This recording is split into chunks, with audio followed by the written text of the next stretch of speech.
மின்சார வாரியம் என ஒரு தமிழகத்துடைய மொத்த தமிழக மக்களுடைய ஒரு உயிர் நாடியாக இருக்கக்கூடிய மின்சார வாரியம் அது கடந்து வந்த பாதையை நம்ம கண்டிப்பா தெரிஞ்சுக்கணும். இது எப்படி இந்த மின்சார வாரியம் இருக்க போது, எவ்வளவு இதனால என்னென்ன மாதிரியான செயல்பாடுகள் இருக்க போகுதுன்னு தெரிஞ்சுக்கணும். முதலாவது நம்ம கடந்து வந்த பாதையை தெரிஞ்சுக்கிட்டாதான் இதை நம்ம எங்க இருந்து இதை சரி பண்ண போறோம், என்ன சரி பண்ண போறோம்னு சொல்லணும். சோ மின்சார வாரியம் நம்ம இப்ப எடுத்திருக்கிற இந்த மொத்த வெள்ள அறிக்கையில 2001ஆம் ஆண்டுல இருந்து இப்போ வரைக்கும் இருக்கிற மொத்த ஸ்டேட்டஸையும் நம்ம இப்போ வந்து உங்களுக்கு காட்ட போறோம். எங்க மொத்த ரெவன்யூ எவ்வளவு இருந்துச்சு, எவ்வளவு எக்ஸ்பெண்டிச்சர் இருந்துச்சு, என்னென்ன மாதிரியான இன்ஃப்ராஸ்ட்ரக்சர் டெவலப்மெண்ட்ஸ், அதாவது சப்ஸ்டேஷன், எவ்வளவு டிரான்ஸ்ஃபார்மர் வாங்கப்பட்டுச்சு, இது மாதிரியான மொத்த டீடைல், அதாவது 2000 ஆண்டுகள் கடந்த 25 ஆண்டுகளாக இந்த மின்சார வாரியம் கடந்து வந்த மொத்த பாதை. ஏன்னா அதற்கு முன்னாடி பாத்தீங்கன்னா பெரிய அளவுல கடனும் இல்லை, ஏன்னா அதுக்கு முன்னாடி பெரிய அளவுல எக்ஸ்பான்ஷன் இல்ல, பெரிய அளவு நஷ்டம் இல்லைனாலும் ஓரளவு லாபத்தில் இயங்கிக் கொண்டிருந்த துறை எப்படி இந்த குறுகிய 25 ஆண்டுகளுக்குள் இவ்வளவு பெரிய ஒரு கடனிலும், இவ்வளவு பெரிய சுமையிலும், இவ்வளவு பெரிய ஒரு மோசமான நிலைக்கும் போயிட்டு இருக்கின்றதை காட்டுறதுக்கு தான் இது. இதுல இருந்து எப்படி இதை மீட்டெடுப்போம், இந்த துறையை எப்படி மீட்டெடுப்போம், இந்த துறையை எப்படி நம்ம அடுத்த வளர்ச்சி பாதைக்கு கொண்டு போவோன்றதை சேர்த்து தான் இந்த வெள்ள இருக்கை. ஏன்னா இது மக்களுக்கு அனைவரும் தெரியணும். எல்லாம் பொதுவா சொல்லிட்டு வராங்க, நாங்கெல்லாம் அப்படி பண்ணோம், இப்படி பண்ணோம், இத்தனை அனௌன்ஸ்மெண்ட் பண்ணோம், அப்படி இல்ல. என்ன நடந்துச்சுன்றத வெள்ளை அறிக்கையாக வித் டேட்டா நம்ம கொடுத்துருவோம். இதுல இருந்து நம்ம எப்படி கொண்டு போறோன்றதையும் நம்ம சேர்த்து பண்ண போறோம். மின்சார வாரியம் கடந்து வந்த, அதாவது எப்ப ஆரம்பிச்சதுன்னா உங்களுக்கு எல்லாரும் தெரியும் 1957ஆம் ஆண்டு. அதுல 2010ஆம் ஆண்டு ரீஸ்ட்ரக்சரிங், அதாவது மொத்தமா டிஎன்இபி 2ஆக பிரிக்கப்பட்டது, டான்ஜெட்கோன்னு டான்ட்ரான்ஸ்கோன்னு. அதுக்கப்புறம் 2024 இது 4 கம்பெனியாக மாற்றப்பட்டது. அடுத்த ஸ்லைட் போவோம். ரெவன்யூ போங்க, அடுத்த ஸ்லைட். சோ இதான் வந்து மொத்த 2001ஆம் ஆண்டுல இருந்து 6ஆம் ஆண்டு வரை மொத்தமா அந்த டென்யூருக்கு, அந்த 5 ஆண்டுகளுக்கான எவ்வளவு ரெவன்யூ, எவ்வளவு எக்ஸ்பெண்டிச்சர், அதாவது எவ்வளவு எக்ஸ்பெண்டிச்சர், எவ்வளவு வந்து அதுல கேப் இருந்துச்சு, அதாவது எவ்வளவு நெகட்டிவ் இருக்குன்னு பாக்குறோம். சோ 2001ஆம் ஆண்டுல 2006ஆம் ஆண்டு வரைக்கும் ரெவன்யூ 59,000 கோடி, செலவினங்கள் 67,000 கோடி அளவுக்கு இருந்திருக்கு. நம்மளுடைய நெகட்டிவ், அதாவது அதுல உள்ள கேப் வந்து பாத்தீங்கன்னா 8,355 கோடி. சோ ஒவ்வொரு ஆண்டும் அதே இதுல 2006, 2021ஆம் ஆண்டு, 2011ஆம் ஆண்டுகள் வரைக்கும் 92,734 கோடியாக இருந்த ரெவன்யூ. அதே நேரத்தில் எக்ஸ்பெண்டிச்சர் பாத்தீங்கன்னா 1,28,000 கோடியாக இருக்கு. அந்த பீரியட்ல ரெவன்யூ இன்க்ரீஸ்க்கு முக்கியமான ஒரு காரணம் அந்த டைம் டாரிஃப் ரிவிஷன் நடந்துச்சு. சோ எப்பெல்லாம் நீங்க ரெவன்யூ ஹைக் ஆறது பாத்தீங்கன்னா டாரிஃப் ரிவிஷன்லயும் அந்த ஹைக் நடந்திருக்கு. அதே நேரத்தில் 2011ஆம் ஆண்டு அந்த கேப் பாத்தீங்கன்னா 56,000 கோடி. சோ கடைசி 5 ஆண்டுகள் நம்ம 2021ல இருந்து 26 வரைக்கும் பாத்தீங்கன்னா 4,97,000 கோடி மொத்த ரெவன்யூ நமக்கு டிஎன்இபிக்கு வந்திருக்கு. அதுல செலவினங்கள் எக்ஸ்பெண்டிச்சர் 5,32,443 கோடி, கேப் பாத்தீங்கன்னா 34,000 கோடி. இதுல ஏன் இவ்வளவு கேப் கம்மின்னு பாத்தீங்கன்னா நம்மளுடைய டாரிஃப் ரிவிஷன் 2021. அதெல்லாம் வந்து அடுத்த ஸ்லைட்ல ஒவ்வொரு ஆண்டும், இப்ப நீங்க மொத்தம் 5 ஆண்டுகளுக்கும் பாத்தீங்க, ஒவ்வொரு ஆண்டுக்கும் பாத்தீங்கன்னா எவ்வளவு நம்ம இதுல உங்களுக்கு தெளிவாக தெரியும். இதுல பாத்தீங்கன்னா 2020-21ஆம் ஆண்டுக்கு 57,625 கோடியாக இருந்த ரெவன்யூ, அதாவது டோட்டல் டிஎன்இபியோட மொத்த ரெவன்யூல அப்படியே இன்க்ரீஸ் எவ்வளவுனா 65,447 கோடி இன்க்ரீஸ் ஆயிருக்கு. எதனால? Tariff revision. நம்ம 2022ல நம்ம பண்ண டாரிஃப் ரிவிஷன்னால கிட்டத்தட்ட 100% மேல 65,447 கோடி வந்து நமக்கு புதிதாக ரெவன்யூ உள்ள வந்திருக்கு. அதே நேரத்தில் பேரலல் செலவினங்கள் அதுக்கு முன்னாடி 72,167 கோடியாக, அதாவது 2021-22 கடைசி ஆண்டு, அதாவது பழைய அதிமுக ஆட்சியோட கடைசி ஆண்டுல இருந்த செலவினங்கள் பாத்தீங்கன்னா 72,167 கோடியாக இருந்தது. இந்த டாரிஃப் ரிவிஷனுக்கு அப்புறமும் நீங்க அந்த செலவினங்கள் 51,831 கோடி கூடி இருக்கு. சோ அந்த கூடுற அளவுக்கு, அந்த 51,838 கோடி கூடுற அளவுக்கு என்ன பெரிய செலவு செஞ்சாங்கன்னு நம்ம ஒவ்வொன்னா அதுல பார்க்க போறோம். ஏன்னா என்ன புதுசாக பெரிய டிரான்ஸ்ஃபார்மர் வாங்கப்பட்டுச்சா? இல்ல. புதிதாக நிறைய திட்டங்கள் தொடங்கப்பட்டுச்சா? இல்ல. புதிதாக நீங்க வேக்கண்டா இருந்த ஒரு 50,000 பேர் 60,000 பேர் பணியிடங்களை நிரப்புனீங்களா? இல்ல. எதுவுமே செய்யாமல் அதுக்கு முந்தைய ஆண்டுகள் என்ன பண்ணாங்களோ அதே தான் பண்ணிருக்கீங்க. அதே ப்ரொசீஜர்ஸ் தான், அதே விஷயம் தான் ஃபாலோ பண்ணிருக்கீங்க. அப்ப செஞ்சதை கூட இப்ப செய்யவில்லை. அந்த கம்பேரிசன் தான் நம்ம கொடுக்க போறோம். சோ அப்ப என்ன செஞ்சாங்களோ அதை கூட செய்யல. அப்படி இல்லாமல் எப்படி நீங்க 51,000 கோடி, அதாவது ரெவன்யூ டாரிஃப் ரிவிஷன் பண்றதே வந்து பாத்தீங்கன்னா அந்த கம்பெனி நஷ்டத்தில் இயங்குது, டாரிஃப் ரிவிஷன் பண்றோம், அதனால ரெவன்யூ அதிகரிக்குது, அதனால வந்து கடன் சுமை குறையும், ரெவன்யூ அதிகரிக்குது, நம்மளுடைய எக்ஸ்பென்ஸும் குறையணும். இதோட இன்டென்ஷன் தான் நம்ம டாரிஃப் ரிவிஷன் பண்றது. டாரிஃப் ரிவிஷன் பண்றதும் சப்சிக்வெண்டா அதே அளவு நீங்க 51,000 கோடி எக்ஸ்பெண்டிச்சரும் கூடுறது வந்து நம்ம ரொம்ப கவனிக்கப்பட வேண்டிய விஷயம். எப்படி கூடுச்சு, அதனால என்ன பண்ணீங்க, 51,000 கோடி ரெவன்யூ நீங்க 65,000 கோடி ரெவன்யூ வந்த பிறகும் அதனால அந்த டிஎன்இபிக்கு எந்த பிரயோஜனமும் இல்லை. அதே அளவு நீங்க வந்து அந்த கேப் வேணா 933 கோடியாக குறைஞ்சிருக்கு. பட் இந்த 65,000 கோடினால இன்க்ரீஸ்னால பொதுமக்களுக்கு தான் கஷ்டப்பட்டிருக்காங்களே தவிர்த்து டிஎன்இபியோட செலவினங்கள் 51,000 கோடி அதிகரிச்சிருக்கு. அந்த அதிகரிச்சது என்ன பண்ணாங்க போன அரசு, அதுதான் வந்து நம்ம பார்க்க போறோம். எதுவுமே பெருசா பண்ணல. முந்தைய ஆண்டுகள் என்ன பண்ணாங்களோ அதை விட கம்மியா தான் இவங்களோட இன்ஃப்ராஸ்ட்ரக்சர் டெவலப்மெண்ட் இருந்திருக்கு. ஹையரிங் அப்படிதான் இருந்திருக்கு. அதாவது வேலைக்கு எடுப்பதும் அதே அளவு தான் இருந்திருக்கு. அது அடுத்தடுத்த ஸ்லைட்ல பார்ப்போம். சோ இதை நம்ம ஹைலைட் பண்ண வேண்டிய நினைச்சது என்னன்னா, இவ்வளவு அதிகமான ரெவன்யூ வந்து இந்த காலகட்டத்தில் தான் வந்திருக்கு. கடந்த 5 ஆண்டுகள் தான் அதிகமான ரெவன்யூ. நீங்க அந்த கேப் பாத்தீங்கன்னா தெரியும். 2005-6 கடைசியான அந்த முந்தைய 2001 2006 ஆண்டால கடைசி 2005ல இருந்து 2006 வரைக்கும் ரெவன்யூ வந்து 16,000 கோடி. அதே நேரத்தில் செலவினங்கள் 15,678 கோடி. 2010-11 அந்த திமுக ஆட்சியுடைய அப்ப இருந்த ரெவன்யூ வந்து 22,635 கோடி. அப்பயும் டாரிஃப் ரிவிஷன் 2010ஆம் ஆண்டு பண்ணிருக்காங்க. அதான் நம்ம சைட்ல போறோம் எப்பப்ப டாரிஃப் ரிவிஷன் பண்ணிருக்காங்கன்னு சொல்லிட்டு. அதே 2015-16 அந்த அதிமுக ஆட்சியோட கடைசி ஆண்டுல 52,212 கோடி வந்து ரெவன்யூ வந்திருக்கு. சப்சிக்வெண்டா எக்ஸ்பெண்டிச்சரும் 58,266 கோடி இருந்திருக்கு. சோ இதெல்லாம் போக இந்த 5 ஆண்டுகளில் எக்ஸ்பெண்டிச்சர் மட்டும் பெரிய லெவல் இவ்வளவு ஹைப் ஆனது. நம்ம வந்து அதுல என்ன செலவு பண்ணாங்க நம்ம பார்ப்போம். நெக்ஸ்ட். சோ இதான் மொத்த கடன், டிஎன்இபி மொத்த கடன். அதாவது முதலாவதாக 2000 ஆண்டுகளுக்கு முன்னாடி இது டிஎன்இபியா இருந்துச்சு. அப்போ 6,492 கோடி. 2001 இருந்து 2006 வரைக்கும் 2,831 கோடி வந்து கடன் வாங்கப்பட்டுள்ளது. எந்தெந்த டிபார்ட்மெண்ட்டுக்கு எப்படி வாங்கினாங்கன்னு இருக்கு. இதுல கடைசி பாத்தீங்கன்னா 2021 இருந்து 26 வரைக்கும் 87,399 கோடி வந்து கடன் மட்டும் வாங்கப்பட்டிருக்கு. நீங்க ரெவன்யூ உள்ள வந்திருக்கு, எக்ஸ்பெண்டிச்சரும் அதிகமாயிருக்கு, கடனும் அதிகமாக வாங்கப்பட்ட ஆண்டு. நீங்க 87,399 கோடி கடனும் அதிகமாக வாங்கப்பட்டுச்சு. அதே நேரத்தில் நீங்க ரெவன்யூ அடிஷனலா கிட்டத்தட்ட 67,000 கோடி அடிஷனல் ரெவன்யூ உள்ள வந்திருக்கு. அதே நேரத்தில் எக்ஸ்பெண்டிச்சர் செலவினங்களும் அதிகமாயிருக்கு. சோ இது அனைத்தும் இவ்வளவு தூரம் டிஃபரன்ஸ் வேற எந்த ஆண்டுகள்லயும் வரல. இந்த ஒரு ஆண்டுகள் தான் 87,000 கோடி. அப்படி நீங்க பண்ணிருந்தீங்கன்னா நீங்க இன்னும் தமிழகத்தில் இருக்க அனைத்து இடத்திற்கும் போதுமான அளவு இன்ஃப்ராஸ்ட்ரக்சர் டெவலப்மெண்ட் பண்ணிருக்கணும். போதுமான அளவு புது ப்ராஜெக்ட்ஸ் பண்ணிருக்கணும். போதுமான அளவு சப்ஸ்டேஷன்ஸ் பண்ணிருக்கணும். இன்னைக்கு நம்ம எவ்வளவு ஷார்டேஜ் 400க்கு மேல சப்ஸ்டேஷன் ஷார்டேஜ் இருக்கு. அது போக நம்மளுடைய லைன்ஸ் எல்லாமே இருக்கு. எங்கேயுமே மீட்டர் உடனே கிடைக்கிறது இல்ல.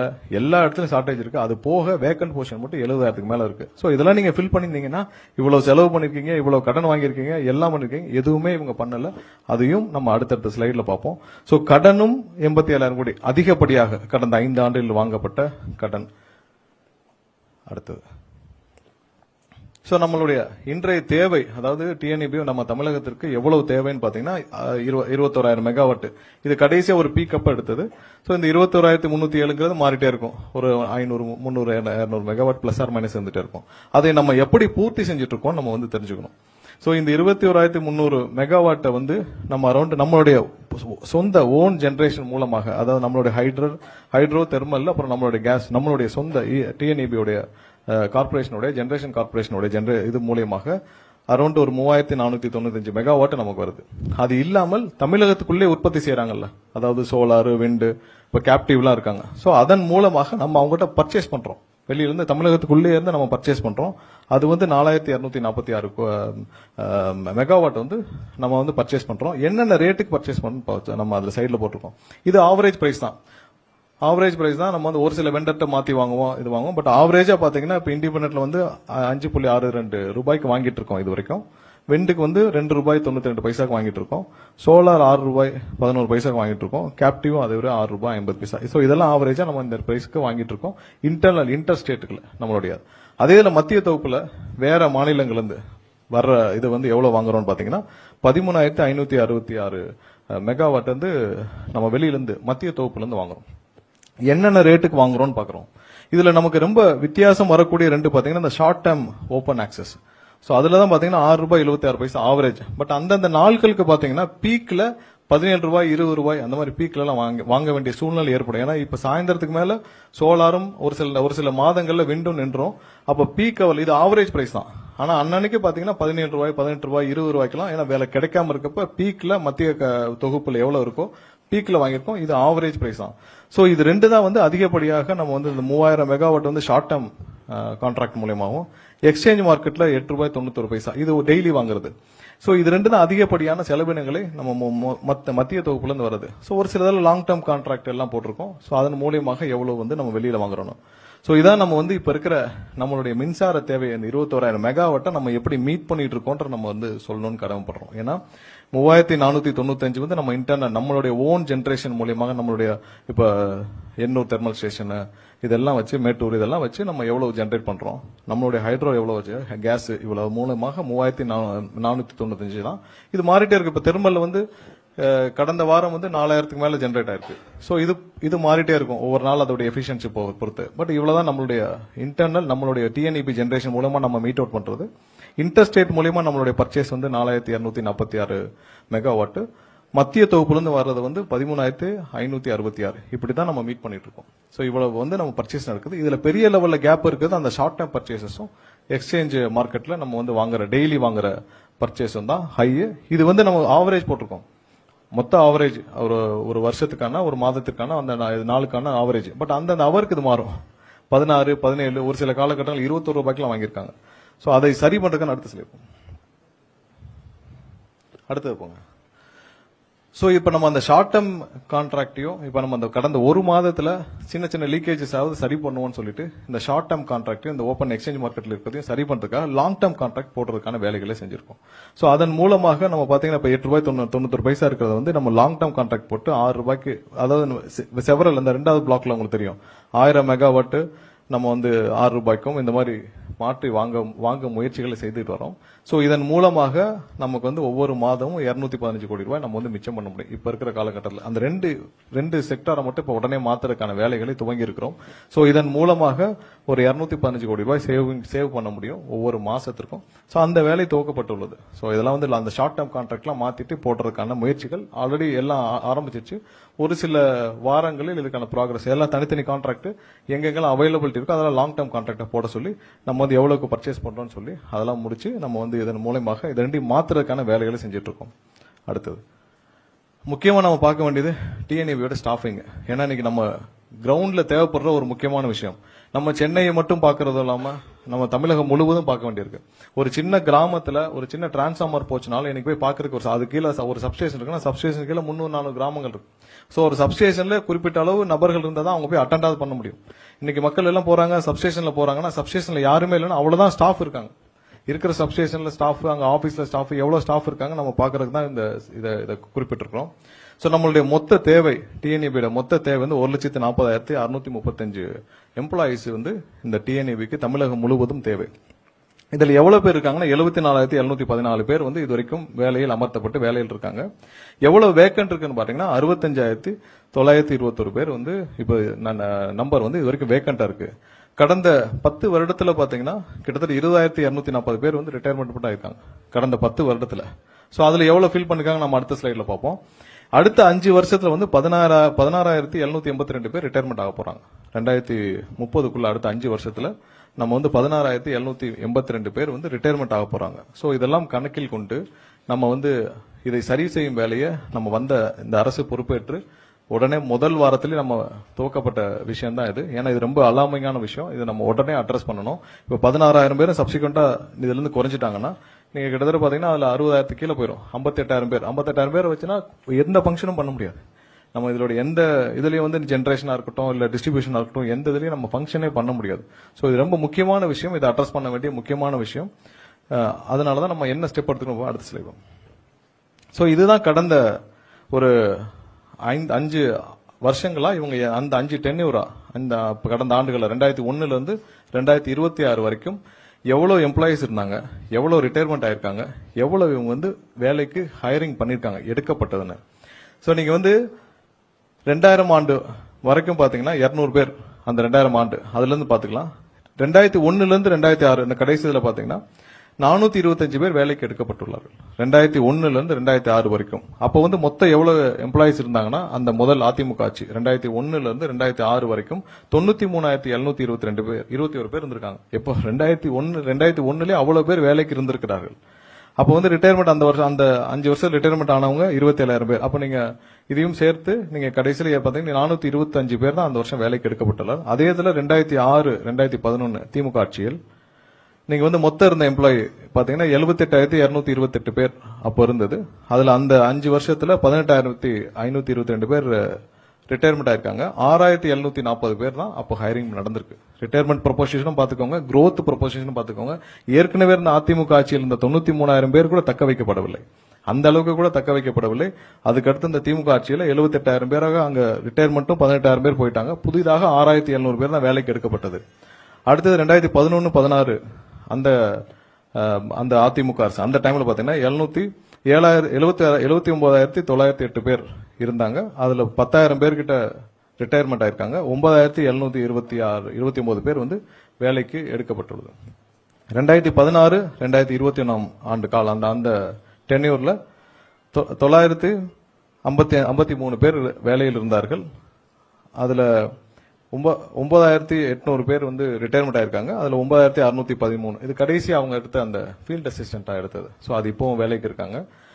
அதுக்கு இல்லாமல் கடந்த 5 ஆண்டு அதாவது இவங்களுடைய ரெவன்யூவும் பல மடங்கு இன்க்ரீஸ் ஆகியும் இவங்களுடைய எக்ஸ்பெண்டிச்சரும் இன்க்ரீஸ் ஆகியும் கடனும் 89,000 கிட்ட கடனும் வாங்கியப்பட்டும் இவர்கள் வேலைக்கு எடுத்தது 343 பேர் மட்டும்தான். சோ 343 பேர் மட்டும்தான் இவங்க வந்து வேலைக்கு எடுத்தாங்க. இதுதான் இப்ப இருக்கிற நம்ம இருக்கிற பக்கா டேட்டா. அதாவது இவங்களுடைய ரெவன்யூ இன்க்ரீஸும் நம்ம பார்த்திருக்கோம். எவ்வளவு வந்து கிட்டத்தட்ட 100% மேல அந்த டாரிஃப் சேஞ்சுக்கு அப்புறம் பொதுமக்கள் ஒவ்வொருத்தரும் கஷ்டப்பட்டு கட்டின பணத்துல டாரிஃப் அவங்களுடைய ரெவன்யூ இன்க்ரீஸும் 60,000 கோடிக்கும் 69,000 கோடி கிட்ட ரெவன்யூ இன்க்ரீஸ் ஆயிருக்கு. எக்ஸ்பெண்டிச்சர் இவங்களுடைய இயர்லி எக்ஸ்பெண்டிச்சரும் வந்து அப்படியே 100% கூடி இருக்கு. கடனும் 89,000 கோடி கிட்ட வாங்கிட்டாங்க. ஆனா இப்ப வேலைக்கு எடுத்தது 343 பேர் மட்டும்தான். அந்த காலாண்டு அந்த பாத்தீங்கன்னா 74,714 பேர் இப்ப இருக்கிறாங்க.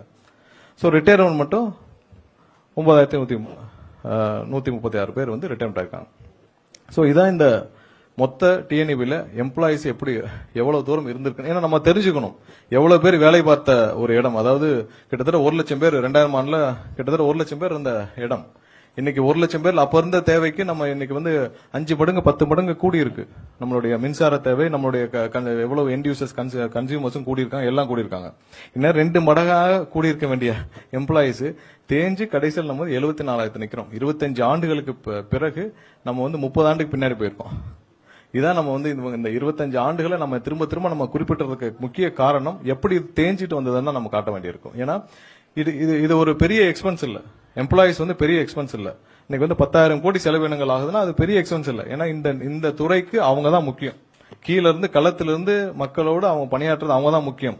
சோ அதுல கூட போக்கஸ் பண்ணாமல் மற்ற விஷயங்களில் போக்கஸ் பண்ணனாலதான் இவ்வளவு கடன் சுமையும் இவ்வளவு செலவினங்களும் இவ்வளவு தூரம் இந்த துறை வளர்ச்சி அடையாமல் போனதுக்கு முக்கிய காரணம் கடந்த 25 ஆண்டுகளாக இந்த துறை கடந்து வந்த பாதை தான். கம்ப்ளீட் மிஸ்மேனேஜ்மெண்ட், கம்ப்ளீட்டா வந்து வளர்ச்சியை நோக்கி எந்த விஷயமும் செலுத்தப்படவில்லை. எல்லாமே வந்து பர்ச்சேஸ்ல தான் போயிருக்காங்க. புதிதாக எந்த திட்டங்களும் பெரிதாக துவங்கப்படவில்லை. நம்ம இதுவரைக்கும் 4,000 மெகாவாட் 5,000 மெகாவாட் கூட சொந்தமாக நம்ம உற்பத்தி செய்யலன்னா அப்புறதுக்கு இவ்வளவு பெரிய வேலையை நம்ம செஞ்சிருக்கணும்.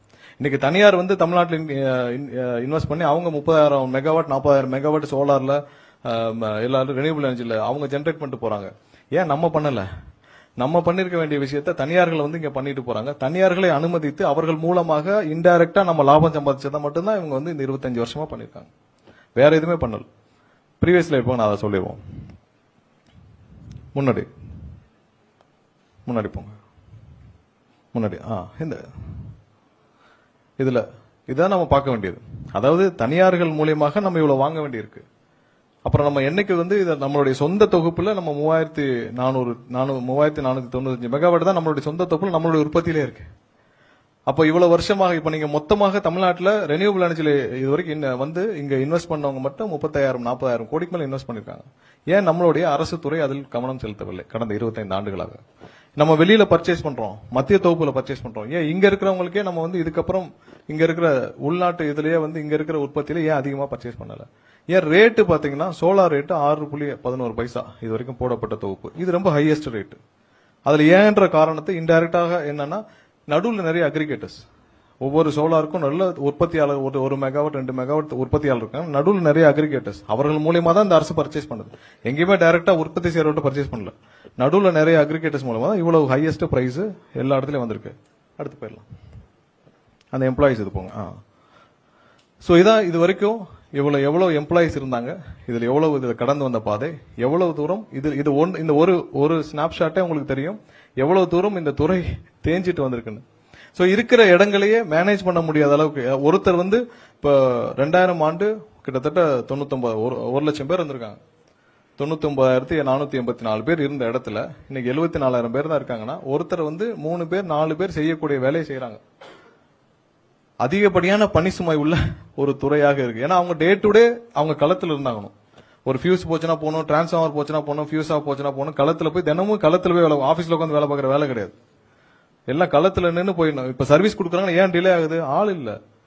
டெய்லி சர்வீஸ் ரெக்வஸ்ட் அவ்வளவு வருது, யாரு போய் கொடுக்கறது? ஒரு ஆள் வந்து 10 பேர் வேலை செய்யறாங்க. அதனாலதான் சர்வீஸ் உடனே கொடுக்க முடியல. மீட்டர் பாக்ஸ் பொறுத்தவரைக்கும் ஏன் டிலே ஆகுது? ஆள் இல்ல. சோ இதெல்லாம் தான் வந்து இதற்கான காரணம். இதை முறையாக அட்ரஸ் பண்றதுக்கு பெரிய விஷயமே இல்லை. சோ அதான் அடுத்து நம்ம என்ன செஞ்சிருக்கோம் கடந்த 3 வாரத்தில் நம்ம சொல்ல போறோம். நெக்ஸ்ட் ஸ்லைட் போங்க. சோ நம்மளுடைய இப்போ கரண்ட் வேக்கன்ட்ல இந்த அரசு பொறுப்பேற்றவுடன் முதலாவதாக முதலமைச்சர் சந்திச்சு பேசியவுடன் அரை மணி நேரத்தில் சொன்னோம்ல, அரை மணி நேரத்தில் 15,000 பேரை வேலைக்கு எடுக்கிறதுக்கு நம்மளுடைய முதல்வர், தமிழக முதல்வர் அண்ணன் விஜய் அவர்கள் வந்து ஒப்புதல் அளித்தார். இந்த ஆண்டுக்குள் அந்த 15,000 பேர் வேலைக்கு கண்டிப்பாக எடுக்கப்படுவார்கள். அதுக்கடுத்து பண்ணது ஒரு இவங்க கடந்த ஆட்சியில பண்ண ஒரு பெரிய பிளண்டர் என்னன்னா, கேங்பன் வந்து 2021 ஒரு 5,391 பேர் எடுத்தாங்க. அதுல என்ன கண்டிஷன்ல எடுத்தாங்கன்னு தெரியல. எப்பவும் இவங்க தான் ஓசியில யாரும் எடுக்கிறது இல்லையா, எல்லாம் ஒரு கிரைட்டீரியா இருக்கும். ஒரு எடுக்கணும்னா யாரும் வந்து ₹1 கொடுக்காம கூட உள்ள வர முடியாது. சோ எல்லாத்துக்கும் ஒரு கிரைட்டீரியா வச்சு பழைய கவர்மெண்ட், அதாவது 2021 ஒரு கிரைட்டீரியா வச்சு ஏதோ வாங்கிட்டு 5,391 பேரை அவர்கள் எடுத்திருக்கிறார்கள். இந்த கடந்த 5 ஆண்டுகளாக அவர்களை அப்படியே டிராப் பண்ணிட்டாங்க. சோ 5 ஆண்டுகளாக அவர்கள் பட்ட வேதனை கொஞ்சம் நஞ்சம் இல்ல, இந்த 5,391 பேரும்.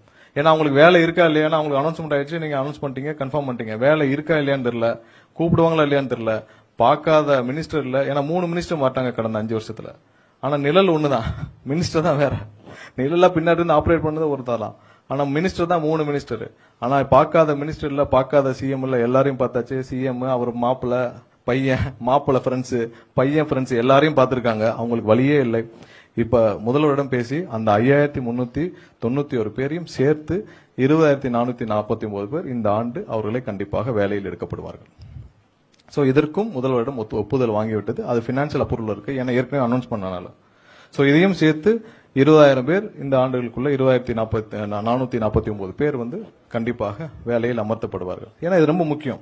சோ சப்சிக்வெண்ட் அடுத்தடுத்த ஆண்டுகள்ல இதெல்லாம் முடிச்சுட்டு இவங்களெல்லாம் பணியில் அமர்த்தி இவங்களுக்கு போதுமான ட்ரைனிங் கொடுத்துட்டு அடுத்தடுத்து சப்சிக்வெண்ட் ஆண்டுகள். ஏன்னா இப்ப நம்ம அடுத்த ஒரு முக்கியமான விஷயம் என்ன பண்ணிருக்கோம்னா, எல்லா இடத்துலயும் ஒப்பந்த தொழிலாளர் இருக்காங்க.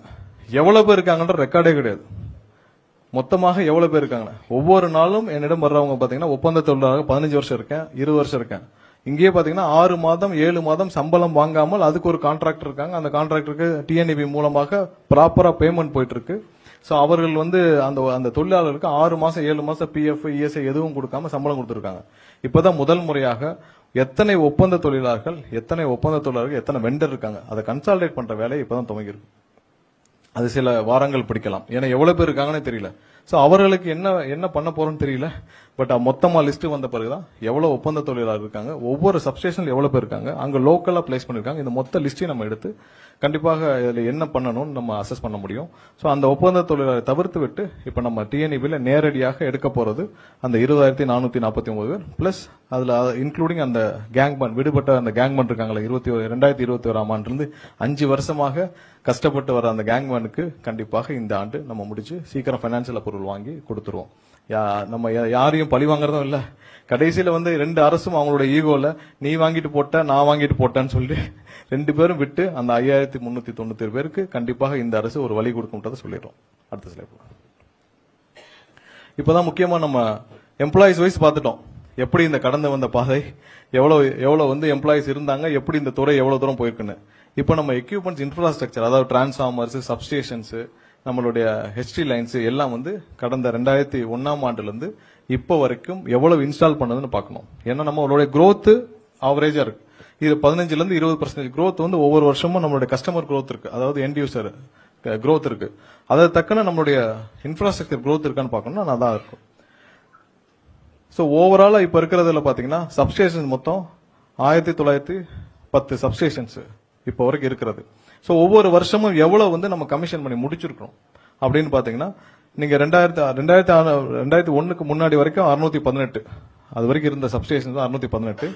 அந்த 2001ஆம் ஆண்டுல இருந்து 6ஆம் ஆண்டு வரைக்கும் வந்து பாத்தீங்கன்னா 259 சப்ஸ்டேஷன்ஸ் புதிதாக உருவாக்கப்பட்டது அந்த அதிமுக ஆட்சியில். அதே நேரத்தில் 2006ஆம் ஆண்டுல இருந்து 2011ஆம் ஆண்டு வரைக்குள்ள வந்து பாத்தீங்கன்னா 289 சப்ஸ்டேஷன்ஸ் புதிதாக உருவாக்கப்பட்டு கமிஷன் பண்ணப்பட்டது. 2011 இருந்து 16 வரைக்கும் 263 சப்ஸ்டேஷன்ஸ். 2014 இருந்து 2021 வரைக்கும் 359 சப்ஸ்டேஷன்ஸ் புதிதாக உருவாக்கப்பட்டு கமிஷன் பண்ணுச்சு. கடந்த ஆட்சி காலத்தில், அதாவது அதிகமான ரெவன்யூ ஜெனரேஷன் பண்ண ஆண்டு, அதிகமாக கடன் வாங்கப்பட்ட ஆண்டுலயும் 122 சப்ஸ்டேஷன்ஸ் மட்டும்தான் கமிஷன் பண்ணப்பட்டுச்சு. அவர் என்கிட்ட சொன்னார், செந்தில் பாலாஜி அசம்பிளியில சொன்னார், நாங்கள் நிறைய அனௌன்ஸ் பண்ணணும், அதோட டீடைல்ஸ் நாங்க கொடுக்குறோம் தனியா. நிறைய அனௌன்ஸ்மெண்ட் மட்டும் தான் பண்ணாரு, வேற எதுவும் பண்ணல. இவ்வளவு ரெவன்யூ ஜெனரேட் ஆயிருக்கு, இவ்வளவு எக்ஸ்பெண்டிச்சர் வந்திருக்கு, அதே நேரத்தில் நீங்க இவ்வளவு கடனும் வாங்கியிருக்கீங்க. அதனால இவங்க மொத்தமா அந்த ஆண்டுகள்ல, கடந்த 5 ஆண்டுகள்ல நாங்க டீடைல்டா எல்லாமே எந்தெந்த சப்ஸ்டேஷன் வரைக்கும் எங்களால கொடுக்க முடியும் அந்த டேட்டா இருக்கு, மொத்தமா வாங்கிக்கொள்ளலாம். 122 சப்ஸ்டேஷன்ஸ் மட்டும் தான் இவங்க கமிஷன் பண்ணிருக்காங்க. அதே நேரத்தில் டிரான்ஸ்ஃபார்மர்ஸ், அதாவது auto transformers, power transformer, distribution, நம்ம கடைசியில் அந்த டிஸ்ட்ரிபியூஷன் டிரான்ஸ்ஃபார்மர் மட்டும் பார்க்கலாம். நீங்க மற்றதெல்லாம் டீடைல் அதுலயே இருக்கு, ஏன்னா அதான் பெரிய நம்பர். ஸோ அதுல 2001ஆம் ஆண்டு வரைக்கும் பாத்தீங்கன்னா 1,35,457 டிரான்ஸ்ஃபார்மர்ஸ் தமிழகத்தில் இருந்த டிரான்ஸ்ஃபார்மர்ஸ். ஸோ ஒவ்வொரு 5 ஆண்டுகளிலும் எவ்வளவு டிரான்ஸ்ஃபார்மர்ஸ் வந்து ப்ரொக்யூர் பண்ணி அவங்க வந்து புதுதாக இன்ஸ்டால் பண்ணான்னு பாக்குறோம். இதுல கடைசி 2 டென்யூர் பாத்துக்கலாம். அதாவது 2016 இருந்து 2021 வரைக்கும் 84,000 டிரான்ஸ்ஃபார்மர்ஸ் வந்து கமிஷன் பண்ணிருக்காங்க, புதிதாக ப்ரொக்யூர் பண்ணி கமிஷன் பண்ணிருக்காங்க. அதுல 2021 இருந்து 2026 வரைக்கும் 99,573. அதான் அதையும் சொன்னார், கரெக்டா தான் சொன்னாரு. ஆனா அதுல அந்த சிபிஐ வழக்க மிஸ் பண்ணிட்டாரு. 99,573 டிரான்ஸ்ஃபார்மர்ஸ் வந்து ப்ரொக்யூர் பண்ணி பண்ணிருக்காங்க.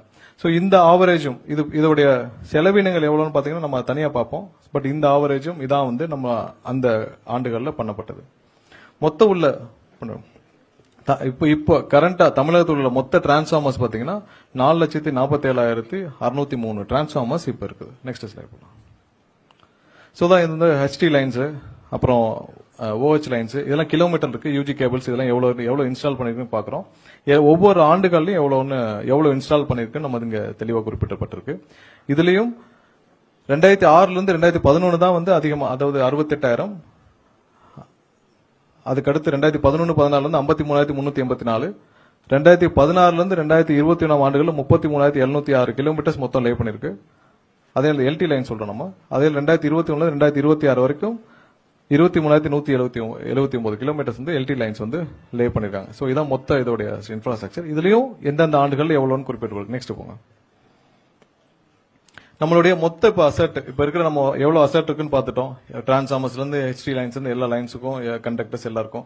இதுல எவ்வளவு வந்து பழையது, இப்ப நீங்க இந்த துறையில 25 ஆண்டுகளுக்கு மேல போன சப்ஸ்டேஷன்ஸ் கண்டிப்பா பயன்படுத்தவே முடியாது. சோ அதுதான் இன்னைக்கு இங்க இருக்கிற வல்லுநர்கள், டெக்னீஷியன் சொல்றது. சோ அதே நேரத்தில் டிரான்ஸ்ஃபார்மர்ஸும் 25 ஆண்டுகளுக்கு மேல இருக்க டிரான்ஸ்ஃபார்மர்ஸ் பயன்படுத்த முடியாது. சோ அது மாதிரி எவ்வளவு வந்து 25 ஆண்டுகளை கடந்ததுன்னு நம்ம பாத்துக்கோம். சப்ஸ்டேஷன்ஸ்ல பாத்தீங்கன்னா இப்ப இருக்கிற மொத்தம் 33 கேவிஎல்ல 797 சப்ஸ்டேஷன்ஸ்ல 184 சப்ஸ்டேஷன் வந்து 25 ஆண்டுகளை கடந்து விட்டுச்சு. சோ இன்னும் நீங்க அடுத்த ஒரு 5 ஆண்டுகள் நம்ம முடியறப்ப, அப்போ அதாவது 2001-2006 காலகட்டங்களில் போட்ட மேலும் ஒரு சில, அதாவது ஒரு 200-300 சப்ஸ்டேஷன்ஸ், அதுவும் 25 ஆண்டுகளை கடந்துரும். சோ அடுத்த 5 ஆண்டுகள்ல. சோ அதே 110 கேவியில பாத்தீங்கன்னா கிட்டத்தட்ட 50%, 970ல 449 வந்து 25 ஆண்டுகளை கடந்து விட்டது. சோ இதான் இந்த டிரான்ஸ்ஃபார்மர்ஸ். அதே டிரான்ஸ்ஃபார்மர்ஸ்ல பாத்தீங்கன்னா இப்ப இருக்கிற 4,47,603 டிரான்ஸ்ஃபார்மர்ல 42,000 டிரான்ஸ்ஃபார்மர் வந்து 25 ஆண்டுகளை கடந்து விட்டது. 20 ஆண்டுகளை கடந்தாலே அதோடைய ஒர்க்கிங் கெப்பாசிட்டி குறைஞ்சிரும். 25 ஆண்டுகளை கடந்தது வந்து 42,808 டிரான்ஸ்ஃபார்மர்ஸ் இருக்கு. அப்ப 20 ஆண்டுகளை கடந்ததுன்னு பார்த்தா இன்னொரு 50,000 டிரான்ஸ்ஃபார்மர்ஸ் இருக்கும். சோ இதான் வந்து இன்னைக்கு இருக்கிற பெரிய ப்ராப்ளம். அதாவது நம்ம லோட தாங்க முடியல, எல்லா இடத்துலயும் கஸ்டமர்ஸ் அதிகரிச்சிட்டாங்க, டிரான்ஸ்ஃபார்மர்ஸ் இல்ல. அந்த ஒரு பழைய 25 ஆண்டுகளுக்கு முன்னாடி இருந்த டிரான்ஸ்ஃபார்மர் வந்து இப்போ அதே கெப்பாசிட்டி ரன் பண்ண முடியல. இதனாலதான் அங்கங்க லோ வோல்டேஜ் இந்த இஷ்யூஸ் எல்லாம் இருக்கு. சோ இதை ரீப்ளேஸ் பண்றது, இதை எப்படி சரி பண்றோம் நெக்ஸ்ட் அடுத்த ஸ்லைட் போலாம். சோ இப்ப இருக்கிற இந்த சப்ஸ்டேஷன்ஸ் எல்லாம் ரிப்பேர் பண்றதுக்கான எவ்வளவு திட்டங்கள் இதை நம்ம இந்த ஆண்டே தொடங்க போறோம். அதாவது எந்தெந்த ரீஜியன்ல, இப்ப சென்னை, கோயம்புத்தூர், இதை நம்மளுடைய 12 ஜோன் இருக்கு, 12 ரீஜியன் இருக்கு நம்மளுடைய டிஎன்இபில. சோ அதை வந்து ரிப்பேரும் அப்கிரேடும், ஏன்னா பழைய சப்ஸ்டேஷன்ஸ் எல்லாம் நம்ம வந்து அப்கிரேட் பண்ண வேண்டிய உடனடி கட்டாயத்தில் இருக்கிறோம். ஸோ அதற்கு எவ்வளவு மொத்தம் வந்து பட்ஜெட் பார்த்தீங்கன்னா 8318 கோடி வந்து பழைய சப்ஸ்டேஷன்ஸை புதுப்பிக்கும் பணிகள், அதை ரிப்பேர் பண்ற பணிகளை நம்ம உடனடியாக துவக்க போகிறோம். இதையும் இப்ப முதல்வரிடம் ஒப்புதல் வாங்கிவிட்டோம். அடுத்தது நெக்ஸ்ட் போங்க. ஸோ இப்போ ஆன்கோயிங் இப்போ வேலை நடந்துட்டு இருக்கிற சப்ஸ்டேஷன்ஸ் பாத்தீங்கன்னா 121 சப்ஸ்டேஷன்ஸ் வந்து இப்போ ஒர்க் இன் ப்ராக்ரஸ்ல இருக்கு. மொத்தம் அதாவது கடந்த ஆட்சியில அவங்க அனௌன்ஸ் பண்ண 423 சப்ஸ்டேஷன்ஸ்ல வந்து பாத்தீங்கன்னா 32 கமிஷன் ஆயிடுச்சு. 121 ஒர்க் இன் ப்ராக்ரஸ் இருக்கு. அந்த 121ல பாத்தீங்கன்னா 20 வந்து பழைய 2016-21ல ஆரம்பிச்சது இன்னும் முடிவடையாமல் இருக்கு. ஸோ அதெல்லாம் அப்படியே பெண்டிங்ல இருக்கு. அதையும் சேர்த்து 121 ஒரு ஒர்க் இன் ப்ராக்ரஸ்ல இருக்கு. 270 அனௌன்ஸ்மெண்டா தான் இருக்கு. இன்னும் இடம் ஐடென்டிஃபை பண்ணல. ஃபண்டிங் எல்லாம் இதுல எல்லாம் ஃபண்டிங் எப்படி நடந்துட்டு இருக்கு இது வரைக்கும் பாத்தீங்கன்னா, ஃபண்டிங் எல்லாம் வந்து நம்ம லோன்ல தான் அரேஞ்ச் பண்ணி டைப் பண்ணி ஃபண்டிங் பண்ணிட்டு இருக்கோம். ஸோ இதுக்கு 270 இன்னும் ஸ்டார்ட் பண்ணல, இடமும் ஐடென்டிஃபை பண்ணல. அதையெல்லாம் சேர்த்து இனி வர்ற ஆண்டுகள்ல நம்ம கண்டிப்பாக இதெல்லாம் மீட் எடுக்கிற முதல்ல அந்த ரிப்பேர் ஒர்க்கும் பண்ணுவோம். அது கூட நம்ம புதிய சப்ஸ்டேஷன்ஸ் உருவாக்கும் பணிகளையும் சேர்த்து செய்வோம். அடுத்த ஸ்லைட்ல சோ நம்ம அடுத்த ப்ரொக்யூர்மெண்ட்ஸ் என்னென்ன பண்ண போறோம் இந்த 2026 2027. ஏன்னா நம்ம உடனடியாக செய்யற வேலையில நம்ம ஹையரிங்கும் வேலைக்கு எடுக்கிறதும் 15,000 பிளஸ் அந்த 5,000 கேங்மேன் 20,000 பேர் எடுக்கிறோம். அதற்கடுத்து இந்த பழைய சப்ஸ்டேஷன்ஸ் நம்ம வந்து புதுப்பிக்கும் பணிகளையும் நம்ம உடனடியாக துவக்க போறோம். அது இல்லாமல் இந்த வருஷம் 2026-27 ஆண்டுகளுக்குள்ள நம்ம என்னென்ன வேலைகளை துவக்க போறோம்னு பாத்தீங்கன்னா 231 சப்ஸ்டேஷன்ஸ் உடனே இதான் வந்து அன்னைக்கு முதல்வர் அறிவிச்சதுல இந்த 15,000 கோடி செலவுல 231 சப்ஸ்டேஷன்ஸ் உடனடியாக துவக்க போறோம். அதுக்கு லேண்ட் அக்யூசிஷன் எல்லாமே முடிஞ்சிருச்சு. உடனடியாக துவக்கும் பணிகள் தான் இப்போ உடனே இருக்கு. அதே நேரத்தில் EHP சப்ஸ்டேஷன்ஸ் வந்து பாத்தீங்கன்னா 1056.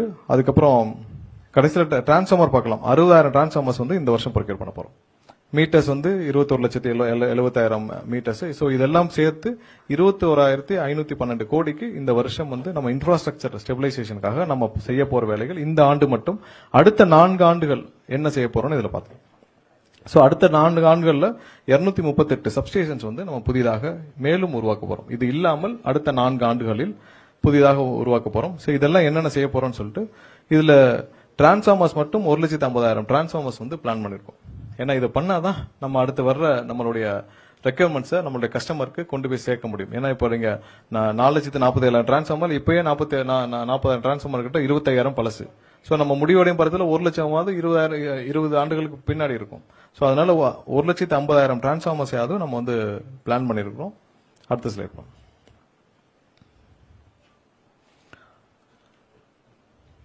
ஸோ நம்ம ப்ரொபோஸ்ட் சப்ஸ்டேஷன்ஸ் எங்கெங்க பண்ணிட்டு இருக்கோம், இப்போ எங்கெங்க பிளான் பண்ணிருக்கோம், இந்த 231 சப்ஸ்டேஷன்ஸ் இருக்குல்ல அதோடைய ஸ்பிளிட் எங்கெங்க வந்து நம்ம ப்ரொபோஸ் பண்ணிருக்கோம். இப்போ நம்ம இமீடியட்டா ஸ்டார்ட் பண்ண போற ப்ரொபோஸ்ட் சப்ஸ்டேஷன்ஸ் இந்த ஆண்டு தூங்க போற சப்ஸ்டேஷன்ஸோடைய ஸ்பிளிட் அப் அந்த 231 போலாம். அதான் 2027 இருந்து அடுத்த 4 ஆண்டுகள்ல நம்ம எவ்வளவு சப்ஸ்டேஷன்ஸ் பிளான் பண்ணிருக்கோம்னு சொல்லிட்டு அதோடைய ஸ்பிளிட் அப், அதாவது சென்னை அந்த ரீஜன் வைஸ் நம்ம ஸ்பிளிட் அப், இதுல இடமெல்லாம் ஐடென்டிஃபை பண்ணி ஃபண்ட் எல்லாம் நம்ம லோன் டை அப் தான் பண்றோம். லோன் டை அப்ல இதை எப்படி பண்ண போறோம்னு சொல்லிட்டு அதுக்கான பிளானிங் மொத்தம் வந்து அடுத்த 5 ஆண்டுகள்ல 469 சப்ஸ்டேஷன்ஸ் வந்து உருவாக்கும் பணிகளை நம்ம இப்போதைக்கு திட்டமிட்டு இருக்கோம். தேவைக்கேற்ப அதிகரிக்கணும்னாலும் அப்ப தேவைக்கேற்ப அறிவிச்சுக்கலாம். பட் இப்போதைக்கு இன்னைக்கு இருக்கிற சூழ்நிலையில அட்லீஸ்ட் ஃபியூச்சரிஸ்டிக்கா நம்ம வந்து பிளான் பண்றது நம்ம 469 சப்ஸ்டேஷன் வந்து இப்போதைக்கு பிளான் பண்ணிருக்கோம். அடுத்தது இது ரொம்ப முக்கியமானது. ஏன்னா ஆன்கோயிங் நம்ம வந்து தெர்மல் ப்ராஜெக்ட்ஸ் நம்ம ஹைட்ரல் ப்ராஜெக்ட்ஸ்லாம் நம்ம இருக்கு. ஸோ இதெல்லாம் நம்ம ரொம்ப கவனிக்க வேண்டிய விஷயம். நிறைய ப்ராஜெக்ட்ஸ் வந்து பல ஆண்டுகளாக 10-15 ஆண்டுகளாக நம்ம வந்து ஆரம்பிச்சிருக்கோம். ஸோ அது எப்போ முடிக்கணும், எந்த காலாண்டு, எவ்வளவு திட்டமிடல், ஏன்னா ஒவ்வொரு அரசும் மாறி மாறி வந்த காரணத்தினால் இந்த 5 வருஷம் அந்த 5 வருஷம் மாத்தி மாத்தி வந்த காரணத்தினால் ஸோ நிறைய ப்ராஜெக்ட்ஸ் வந்து அதோடைய கண்டினியூட்டி இல்லாம போன விஷயங்கள் இருக்கு. ஸோ நீங்க எண்ணூர்ல பாத்தீங்கன்னா 2013 ஆரம்பிக்கப்பட்ட ப்ராஜெக்ட் சுமார் வந்து 9,799 கோடியில திட்டமிடப்பட்டு ஆரம்பிக்க இப்ப டோட்டல் காஸ்ட் இப்ப அடிஷனலா வந்து 7,252 கோடி தேவைப்படுது அந்த ப்ராஜெக்ட் முடிக்கிறதுக்கு. ஸோ அதற்கான பணியும் இப்ப விரைவாக முதல்வர் அன்னைக்கு ரிவ்யூ பண்ணிட்டு விரைவாக முடிக்கும் பணிகளை துவக்கிட்டு அதே தான் உடன்குடிக்கும். இப்ப அடிஷனலா வந்து 818 கோடி தேவைப்படுது. அதுவும் 2013 ஆண்டு ஆரம்பிக்கப்பட்டது.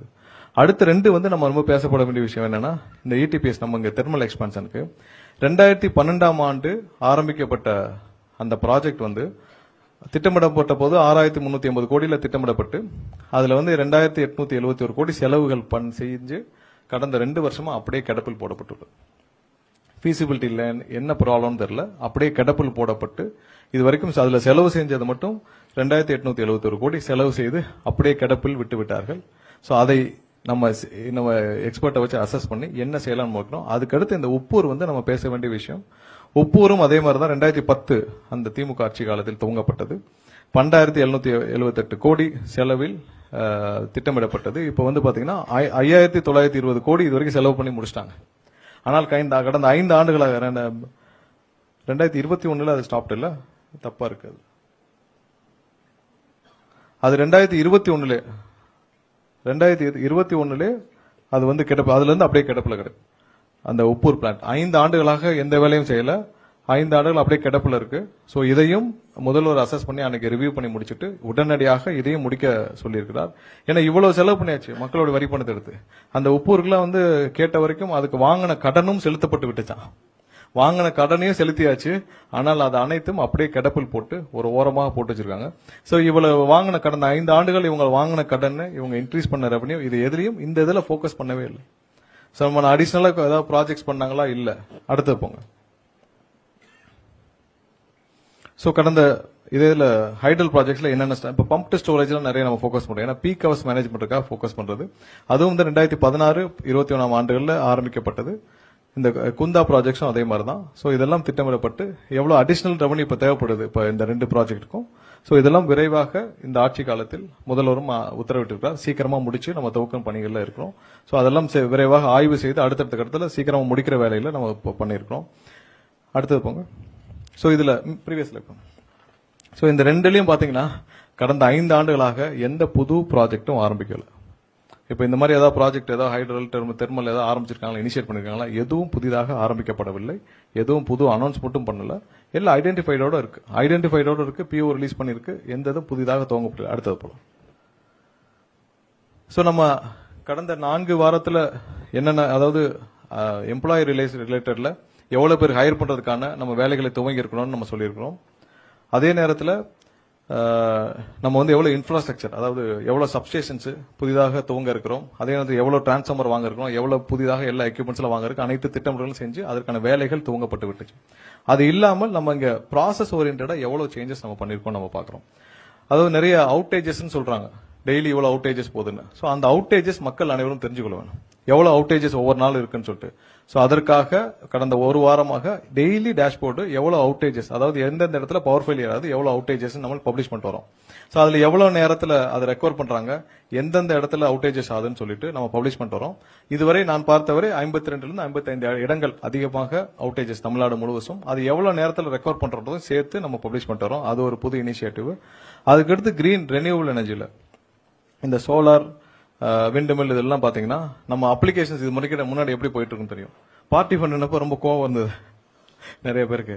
சோ இந்த ரெனியூவபிள் எனர்ஜில இது வரைக்கும் அப்ளிகேஷன் கொடுத்த எல்லாருக்கும் நீங்க போய் கேட்டீங்கன்னா தெரியும் பார்ட்டி ஃபண்ட் என்னன்னு அவங்க சொல்லுவாங்க. இப்பவும் பார்ட்டி ஃபண்ட் கொடுத்துட்டு ஏதாவது கிடைக்காம இருந்துச்சுன்னா கண்டிப்பா சொல்லலாம். அவர்களுக்கு தேவையான அந்த பார்ட்டி ஃபண்ட் யார்கிட்ட கொடுத்தாங்களோ அதை வாங்கி நாங்கள் திரும்ப கொடுக்கறதுக்கும் தயாராக இருக்கிறோம். சோ அந்த பார்ட்டி ஃபண்டை கொடுத்துட்டு அதுல பெரிய சிக்கல் இருந்த துறை வந்து அந்த கிரீன் எனர்ஜில சோலார்ல. சோ அதுல ஒரு மெகாவாட்டுக்கு இதுவரை ஒரு பெரிய அளவுல 20-25 லட்சம் ரூபாய் வாங்கிட்டு தான் இது வரைக்கும் அப்ளிகேஷன் உள்ள போயிருக்கு. அப்புறம் கமிஷனிங், அந்த இடம் உங்களுக்கு ஏறது வர்றது எல்லாமே சேர்த்து தான் அந்த கிரீன் எனர்ஜில போயிட்டு இருந்துச்சு. சோ அதை டிரான்ஸ்பரண்டா ஆக்கும் முயற்சியாக நம்ம வந்து அதுக்கான ஒரு அப்ளிகேஷன் கிரியேட் பண்ணிருக்கோம். முதல் கட்டமாக நம்ம என்ன போறோம்னா பேட்டரி ஸ்டோர்டு போறோம். இனி வர்ற காலங்களில் முதல் கட்டமாக விரைவில் முதல்வருடைய ஒப்புதல் பேர்ல இது லான்ச் செய்யப்படும். முதல் கட்டமா பேட்டரி ஸ்டோர் தான் போறோம். ஏன்னா லோட் ஃப்ளோ ஸ்டடி இல்லாமல் இவர்கள் சரியாக திட்டமிடாமல் எல்லா இடத்துலயும் நிறைய கொடுத்து வச்சிருக்காங்க, சோலாருக்கும் விண்டுக்கும். சோ அதனால நிறைய இடத்துல ஹை வோல்டேஜ் நிறைய இருக்கு. அது எவ்வளவு வருது, எவ்வளவு லோடு இருக்கு, எவ்வளவு இல்லன்னு தெரியல, ரியல் டைம் டேட்டாவே இல்ல. சோ அதற்கான முழு அளவுல லோட் ஃப்ளோ ஸ்டடி பண்ணும் பணிகள் கடந்த 3 வாரங்களாக நடந்துட்டு வருது. சோ அதை செய்யாமல் நம்ம வந்து புதிதாக அப்ளிகேஷன் துவங்க முடியாது. அதனால பேட்டரி ஸ்டோர்டு மட்டும்தான் அடுத்த வர ஒரு சில நாட்களில் நம்ம அனைத்தும் முடிஞ்சு இப்ப அதுக்கான பாலிசி டிஃபைனிங் வந்து நம்ம ரெடி பண்ணிட்டு இருக்கோம். நம்ம இந்த டிஎன்இபில வந்து இவ்வளவு பெரிய ஒரு துறை, ஒரு டெக்னிக்கலான துறை, எலக்ட்ரிக்கல்ல இவ்வளவு பெரிய இந்தியாவிலே ஒரு மிகப்பெரிய துறையாக வளர்ந்துக்க வேண்டிய துறையில இது வரைக்கும் R&D டீமே இல்ல. சோ அதனால நம்ம புதிதாக R&D டீம் ஒன்று உருவாக்கப்பட்டு நம்ம ஐஐடியோட கொலாபரேஷன் பண்ணிருக்கோம். விரைவில் அதுக்கான கொலாபரேஷன் நம்ம சைன் ஆயிடும். சோ அவரெல்லாம் உள்ளடக்கி தான் நம்ம வந்து இப்ப பாலிசி டிசைனிங்ல டிஃபைனிங் பண்ண போறோம். ஏன்னா ரெனியூபிள் எனர்ஜில எவ்வளவு பேட்டரி ஸ்டோர் வேணும், எவ்வளவு பண்ணணும், என்ன மாதிரியான பாலிசி கொண்டு வந்து எல்லாம் டிஃபைன் பண்ணி ஒரு சில ஒரு 10 நாட்களுக்குள்ள இதை நம்ம லான்ச் பண்ணிடுவோம். சோ இனிமேல் வந்து ஒரு டிரான்ஸ்பரண்டா எங்கெங்கெல்லாம் நீங்க அவைலபிள் இருக்கோ நீங்க அப்ளிகேஷன் கொடுக்கலாம். எந்த பார்ட்டி ஃபண்டும் கிடையாதுன்றத திரும்பவும் கோட் பண்ணிக்கிறோம். அடுத்தது கிளவுட் ஆடிட்டிங்னு ஒரு சிஸ்டம் வந்து கடந்த 5 வருஷமா பண்ணிருக்காங்க. இது நம்ம ரொம்ப குறிப்பிட்டு சொல்ல வேண்டிய விஷயம் என்ன, இந்த கான்ட்ராக்ட் ஸ்டாஃபிங்ல கிளவுட் ஆடிட்டிங்னு ஒன்று வச்சிருக்காங்க. யார் யாரெல்லாம் வந்து கான்ட்ராக்ட் ஸ்டாஃபிங் வச்சிருக்காங்களோ அவங்க எல்லாம் வந்து ஒரு வெளியில ஒரு எக்ஸ்டர்னலா ஒரு டீம் இருக்காங்க. அந்த டீம்கிட்ட போய் இவங்க போய் பில்ஸை சப்மிட் பண்ணிட்டா அவங்க சிக்னேச்சர் பண்ணாதான் இங்க பில்லே சாங்ஷன் ஆகுது. ஆனா அவங்ககிட்ட வேலை பார்க்குற அந்த தொழிலாளர்கள், ஒப்பந்த தொழிலாளர்களுக்கு சரியான சம்பளம் போதா இல்ல, சரியா இஎஸ்ஐ பிஎஃப் கட்டுறாங்களா இல்ல. சோ சம்பளமும் போகாமல் இஎஸ்ஐ பிஎஃப் கட்டாமல் எவ்வளவு பேர் 100 பேர் இருக்காங்கன்னா 100 பேர் இருக்காங்களான்ற அக்கௌண்ட் யார்ட்டுமே இல்ல. அதெல்லாம் அந்த கிளவுட் ஆடிட்டிங்னு ஒரு டீம்ல இருக்கு. சோ இது என்னன்னா முற்றிலும் வந்து முறைகேடு செய்யறதுக்காக மட்டும் உருவாக்கப்பட்ட ஒரு பிளான் மாதிரி தான் இருக்கு. ஏன்னா நீங்க டிஎன்இபிலே இவ்வளவு பேர் இருக்கப்ப நம்மளே வெரிஃபை பண்ணி கொடுக்காம எதுக்கு கிளவுட் ஆடிட்டர்னு எக்ஸ்டர்னல் ஆடிட்டர்? நீங்க 100 பேர் வேலை பாக்குறீங்கன்னா 100 பேருக்கு கையெழுத்து நீங்க போடணும்னா 100 பேருக்கும் ஒரு பில் அப்ரூவ் பண்றதுக்கு முன்னாடி ஒருத்தரை பார்த்துட்டு வாங்கன்னு சொல்ற மாதிரி தான் இந்த சிஸ்டம் இருந்துச்சு. இது இருக்கிற நம்ம வெண்டர் மேனேஜ்மெண்ட் மீட்டிங் வச்சிருந்தோம், கடைசியா கலைவாணரங்கத்தில் வச்சிருந்தோம். அதுல பலர் இதை சுட்டிக்காட்டினார்கள். அடுத்த நாளே இது ரத்து செய்யப்பட்டது. சோ இப்ப இருந்து புதுசா என்ன பண்ணிருக்கோம்னா, யார் யாரெல்லாம் ஒப்பந்த தொழிலாளர் இருக்காங்களோ அவங்க அனைவரும் அவங்களுடைய எம்ப்ளாய்க்கு பே பண்ண பே ஸ்லிப்பு, இஎஸ்ஐ பிஎஃப் அந்த முந்தைய மாதத்துக்கு இப்ப கடந்த மாதத்துக்கு இந்த மாசம் 15ஆம் தேதிக்குள்ள சப்மிட் பண்ணா மட்டும்தான் அவங்களுக்கு பில்லிங் ப்ராசஸ் ஆகுன்ற புது சிஸ்டத்தை நம்ம போன மாசம் இருந்து உருவாக்கி இருக்கிறோம். அது இந்த மாசத்துல இருந்து யார் யாரெல்லாம் எம்ப்ளாய் ஒப்பந்த தொழிலாளருக்கு அவங்களுடைய சம்பளத்தை அவங்க பேங்க் அக்கௌண்ட்ல கிரெடிட் பண்ணிட்டு இஎஸ்ஐ பிஎஃப் கட்டினால் மட்டும்தான் அவர்களுக்கு பில்லிங் இங்க ப்ராசஸ் செய்யப்படும். நான் நிறைய பேர் என்ன வந்து சந்திச்சாங்க, 6 மாசம் சம்பளம் வராமல் இருக்கிறாங்க. ஆனா அவங்களுக்கு முறையாக டிஎன்ஏபில இருந்து அந்த வெண்டருக்கு போயிருக்கு. 6 மாசமா சம்பளம் வாங்க. இதே பில்டிங்ல என்கிட்ட வந்து 4-5 பேர் பார்த்தாங்க. சோ அதற்கப்புறம் தான் இதுக்கு உடனடியாக நடவடிக்கை எடுக்கப்பட்டு யார் யாரெல்லாம் அந்த மாதிரி தொழிலாளர்களை ஏமாற்றிருக்காலும் அவங்க மேலே கிரிமினல் கம்ப்ளைண்ட் கொடுக்கப்பட்டிருக்கு. இது வரைக்கும் ஒரு சில பேர் மேல் கொடுத்திருக்கோம். நடவடிக்கையும் எடுப்பதற்கான நோட்டீஸ் எல்லாம் அனுப்பப்பட்டிருக்கு. இதை யாரும் தவறும் பட்சத்தில் எம்ப்ளாய்க்கு அந்த ஸ்டாச்சுரரி கம்ப்ளைன்ஸ்ல யார் யார் மிஸ் பண்றாங்களோ அவங்க மீது கடுமையான நடவடிக்கை எடுக்கும் பணிகள் கண்டிப்பாக டிஎன்ஏபி துவங்கும். ஏன்னா எந்த இடத்துலயும் தொழிலாளர்கள் ஒப்பந்த தொழிலாளர் யாரும் பாதிக்க விட மாட்டோம். அதுல உறுதியா இருக்கணும். அதுதான் இந்த ப்ராசஸ நீக்கிவிட்டு கடந்த மாதத்துல இருந்து எல்லாமே வந்து அப்ளிகேஷன்ல கொண்டு வந்தாச்சு. அடுத்து இந்த கான்ட்ராக்ட் நம்ம தான் சொன்ன இந்த பில்லிங் வந்து இனிமேல் ப்ராசஸ் பண்ற கான்ட்ராக்ட் எம்ப்ளாய் பில்லிங் ப்ராசஸ் பண்றது எல்லாமே வந்து பாத்தீங்கன்னா இனி அவங்க பில் எல்லாம் சப்மிட் பண்ண பிறகு தான் எம்ப்ளாயி கொடுத்த சம்பளத்துடைய பேங்க் ஸ்டேட்மெண்ட் இஎஸ்ஐ கொடுத்த பிறகு தான் நம்ம பண்ணுவோம். ஹெச்ஆர்எம்எஸ் போர்ட்டல் வந்து கவுன்சிலிங்க்கு இனிமேல் எந்த அட்மினிஸ்ட்ரேட்டிவ் டிரான்ஸ்ஃபர்ஸும் நடக்காது. முன்னெல்லாம் நிறைய அட்மினிஸ்ட்ரேட்டிவ் டிரான்ஸ்ஃபர்ஸ் நிறைய பண்ணியிருந்திருக்காங்க. சோ நீங்க திடீர்னு வேணா உங்களுக்கு ஒரு பெரிய லெவல் ரெவன்யூ வேணா ஒரு 500 பேர் எடுத்து டிரான்ஸ்ஃபர் பண்ணிட்டீங்கன்னா வேகன் கிரியேட் ஆகும். சோ அதன் மூலியமாக உங்களுக்கு வேண்டியவர்களை நிரப்பிக் கொள்ளலாம். சோ அந்த ப்ராசஸ் இனிமேல் கிடையாது. தெளிவாக போர்ட்டல்ல எங்கெங்கெல்லாம் வேகன்ட் இருக்கோ அது பப்ளிஷ் செய்யப்படும். வருடத்திற்கு 2 முறை கவுன்சிலிங் நடத்தப்படும். தேவையானவர்கள் அப்ளை பண்ணா உடனடியாக டிரான்ஸ்ஃபர் கிடைக்கும். நீங்க யாரையும் அணுக வேண்டாம், யார்ட்டையும் பணம் கொடுக்க வேண்டாம். முறையாக மெரிட்டோரியஸ்ல உங்களுக்கு டிரான்ஸ்ஃபர் கிடைக்கும். அதுக்கான போர்ட்டலும் துவங்கப்பட்டிருக்கு. அடுத்தது கிரீன் எனர்ஜிக்கு கடந்த வாரம் வந்து 5 ஜோனல் நம்ம அனௌன்ஸ் பண்ணியிருந்தோம். அதுக்கு முன்னாடி பாத்தீங்கன்னா உடுமல்பேட்டிலையும் திருநெல்வேலியும் 2 ஜோன் இருந்துச்சு. அந்த 2 ஜோன் மூலியமா தான் அனைத்து விஷயங்களும் நடைமுறைப்படுத்து. அதாவது நீங்க அப்ளிகேஷன் அந்த ஒரு மெகாவாட்டுக்கு எவ்வளவு கொடுக்கணுமோ அந்த ஜோனு, அங்க அந்த ஜோன்ல எம்ப்ளாயிஸ் இருக்காங்க இல்ல நிறைய புரோக்கர்ஸ் தான் இருந்தாங்க. சோ அப்ளிகேஷன் ஃபில் பண்றது ஒருத்தர், அதை ப்ராசஸ் பண்ற ஒருத்தர், கையெழுத்து போடுறது மட்டும் தான் நம்ம டிஎன்இபி. சோ அது அனைத்தும் டிஸ்மேண்டில் பண்ணப்பட்டு நீங்க ஃபீல்டு விசிட் இதற்கு மட்டும் 5 ஜோனலாக பிரிச்சு உடனடியாக அவங்களுக்கு போய் ஃபீல்டு விசிட் பண்ணணும். இதெல்லாம் பண்றதுக்காக 5 ஜோனா பிரிச்சு கடந்த வாரம் அனௌன்ஸ் பண்ணிட்டோம். எல்லா அப்ரூவலும் ஹெட் ஆபீஸ்க்கு வந்துருச்சு. நிறைய இடத்துல லோட் ஃப்ளோ ஸ்டடியும் தெளிவாக போயிட்டு இருக்கு. அது போக நிறைய இடத்துல கமிஷனிங் பெண்டிங் இருக்கு. எனக்கு நிறைய பேருக்கு பெண்டிங் இருக்கு. லோட் ஃப்ளோ ஸ்டடி பண்ணிட்டு இருக்கோம். அதெல்லாம் உடனடியாக கொடுக்கப்படுறது. கடந்த வாரம் 2-3 நாட்களாக யார் யாருக்கெல்லாம் அந்த சோலார்ல முடிச்சு கமிஷனிங் பெண்டிங் இருக்கோ அவங்களுக்கு உடனடியாக கொடுக்கப்பட்டு வருது. அடுத்ததா எம்ப்ளாயி ரிலேட்டடா எவ்வளவு தூரம் இந்த 25 ஆண்டுகளாக இங்க வேலை பார்த்த ஊழியர்களை எப்படி இவ்வளவு நடத்த முடியுமோ பல முந்தைய அரசுகள் அவ்வளவு மோசமாக. ஏன்னா ஒரு ப்ரொமோஷன் என்ன வந்து பார்த்தவங்க சொன்னாங்க 20 ஆண்டுகளாக ஒரே கிரேட்ல இருக்காங்க, 18 ஆண்டுல ஒரே கிரேட்ல இருக்காங்க. கடைசி நாள் அவங்க ப்ரொமோஷனுக்கு முதல் நாள் அவங்க ரிட்டையர் ஆகிறதுக்கு முதல் நாள் ப்ரொமோஷன் கொடுத்து ரிட்டையர் பண்ணோம். அது எவ்வளவு பெரிய தவறு. ஒருத்தர் வந்து ஒரு பணியில சேராங்க ஒரு நிறுவனத்தை நம்பி ப்ரொமோஷன் நேரத்துக்கு கொடுக்க முடியலன்னா அப்புறம் எதுக்கு கவர்மெண்ட் ரன் பண்ணிட்டு எம்ப்ளாயிஸ்க்கு தேவையான அந்த நேரத்தில் கொடுக்கலன்னா அப்புறம் எதுக்கு அந்த நிறுவனம் நடக்கணும். சோ அவங்களுக்கு தெளிவாக அவங்களுக்கு தேவையானது செஞ்சு விட்டு அவங்க ஏன் வந்து அக்கறை இல்லாம வேலை பார்க்க போறாங்க. ஸோ அதை நிவர்த்தி செய்யும் விதமாக இந்த 4 வாரத்தில் வந்து ஒரே ஷாட்டா நம்ம வந்து 383 பேருக்கு வந்து ப்ரமோஷன்ஸ் நம்ம அப்பாயின்ட் மன்னிக்கணும். நேற்று கொடுத்த 383 பேர், அந்த 18 பேர், மொத்தம் 401 அப்பாயின்மெண்ட் ஆர்டர்ஸ் ஒரே ஷாட்ல நேற்று கொடுத்தோம். முதல்வர் கொடுத்தாரு. அது இல்லாமல் 300 பேருக்கு அந்த ஏஇல இருந்து இஇ ப்ரொமோஷன், அது ஒரே நாள்ல அனைவருக்கும் வேக்கன்ட் எவ்வளவு இருக்கோ ப்ரொமோஷன் கொடுக்கப்பட்டது. அதே மாதிரி நம்ம ஏஇல இருந்து ஜேஇ அவங்க ப்ரொமோஷன் 117 பேர். அடுத்து இந்த கேங்மேன் டிரான்ஸ்ஃபர்ஸ் ரெக்வஸ்ட் 3440 பேருக்கு. பல ஆண்டுகளாக இவங்க யாரை சந்திச்சா நீங்க தேவையான பார்ட்டி ஃபண்ட் கொடுக்காம ஒரு டிரான்ஸ்ஃபரும் நடக்காது. அது உங்களுக்கு எல்லாருக்கும் தெரியும். ஸோ 3440 கேங்மேனுக்கும் ஒரே நாள்ல அவங்க கேட்ட இடத்திற்கு டிரான்ஸ்ஃபர் வழங்கப்பட்டு விட்டுச்சு. போன 19ஆம் தேதி, ஜூன் 19ஆம் தேதி ஒரே நாள்ல அவங்க கேட்ட இடத்திற்கு பல வருடங்களாக பார்ட்டி ஃபண்ட் கொடுக்க முடியாமல் இருந்தவர்களுக்கு இனிமேல் பார்ட்டி ஃபண்ட் இல்லைன்னு சொல்லி நம்ம வந்து ஒரே நாள்ல அந்த 3440 பேருக்கும் வந்து டிரான்ஸ்ஃபர்ஸ் கொடுத்து முடிச்சிருக்கிறோம். அது இல்லாமல் இந்த 2012 பேட்ச், அப்ப இந்த ஏஇ பேட்ச் வந்து கிட்டத்தட்ட 700 பேருக்கு மேல இருக்காங்க. சோ அவர்களை வேலைக்கு எடுக்கிறப்ப ஒரு மிகப்பெரிய குளறுபடியில் எடுத்தார்கள். அவர்களுக்கான ப்ரொமோஷன்ஸ் வந்து பல கோர்ட் ஆர்டர்ல இருந்து பெண்டிங் இருக்கு. அவர்களுக்கும் நம்ம ஆல்ரெடி நோட்டிபிகேஷன் கொடுத்துட்டோம். விரைவாக முடிக்கப்பட்டு இன்னும் ஒரு மாதத்துக்குள் அவங்களுக்கும் ஒரே ஷாட்ல அந்த 700 பேருக்கும் வேக்கன்ட் எவ்வளவு இருக்கோ அதை பார்த்து ப்ரமோஷன் கொடுக்கப்படும். இனிமேல் ஆனுவலா நம்ம எவ்வளவு ஹையர் பண்ண போறோம்ன்ற சார்ட்டும் தெளிவா பப்ளிஷ் பண்ணப்படும். இதுக்கு முன்னாடி அவங்க பப்ளிஷ் பண்ண மாட்டாங்க. இப்ப நேற்று நம்ம போட்ட 401 பேருக்கு வேலைக்கு, இதுக்கு முன்னாடி அவங்க வேலைக்கு எடுக்கிறாங்கன்னா 10 பேரா தனியா கூப்பிட்டு உங்களுக்கு வேலைக்கு எடுக்க போறோம், நீங்க பார்த்து எவ்வளவு பண்ணுங்கன்னு சொல்லி கண்ணுக்கு தெரியாமல் நியமனங்கள் நடந்துட்டு வந்தது. ஸோ இது இனிமேல் அப்படிலாம் கிடையாது. ஆனுவலா நம்ம பப்ளிஷ் பண்ணுவோம். அந்த பப்ளிஷ் பண்ணதுபடி அவங்க டிஎன்பிஎஸ்ல போவாங்க. மெரிட்டோரியஸா கண்டிப்பா ஹைரிங் முடியும். இப்போ இந்த நம்ம 15,000 அந்த 5,000 அப்படிதான் இருக்க போது. எங்கெங்க வேக்கன்ட் இருக்கோ அது தக்கனதான் ஒரே ஃபார்முலா தான் எல்லாத்துக்கும் இருக்கும். எந்த பாகுபாடும் இருக்காது. ஸோ அதை நம்ம பப்ளிஷ் பண்ண போறோம். எல்லாமே இந்த வர்ற காலங்கள் எல்லாமே டிரான்ஸ்பரண்டா இருக்கும். ஸோ இதெல்லாம் தான் இந்த கடந்த 3 வாரங்கள் இந்த அரசு, முதல்வர் அண்ணன் விஜய் தலைமையிலான அரசு உத்தரவின் பேர்ல இது நடந்த விஷயங்கள். இந்த டிஎன்இபியில் நம்ம எடுத்த புது இனிஷியேட்டிவ்ஸ். அடுத்த ஸ்லைட் போலாம். சோ நம்ம மொத்த கன்சியூமர்ஸ் எவ்வளவு இருக்காங்க நம்ம பார்க்கணும். ஏன்னா இதுதான் வந்து முக்கியமான விஷயம். இப்ப வரைக்கும் மொத்தமா டொமஸ்டிக்ல நீங்க 2,50,00,000 டொமஸ்டிக் கன்சியூமர்ஸ், மொத்தமா பாத்தீங்கன்னா 3,51,00,000 கன்சியூமர்ஸ் நம்ம மொத்தம் இன்னைக்கு இருக்கிற கால சூழ்நிலையில இருக்கிறாங்க. இது ஒவ்வொரு வருஷமும் எவ்வளவு தூரம் இது இன்க்ரீஸ் ஆயிருக்குன்னு பாக்குறோம். சோ நீங்க ஒவ்வொரு வருஷமும் அதாவது 2006 காலகட்டங்கள்ல 24%, 2011ல 27% இன்க்ரீஸ் இருந்திருக்கு, 2016ல 18%, 2021ல 16%, 2026ல பாத்தீங்கன்னா 14% தான் growth, கன்சியூமர்ஸ் growth.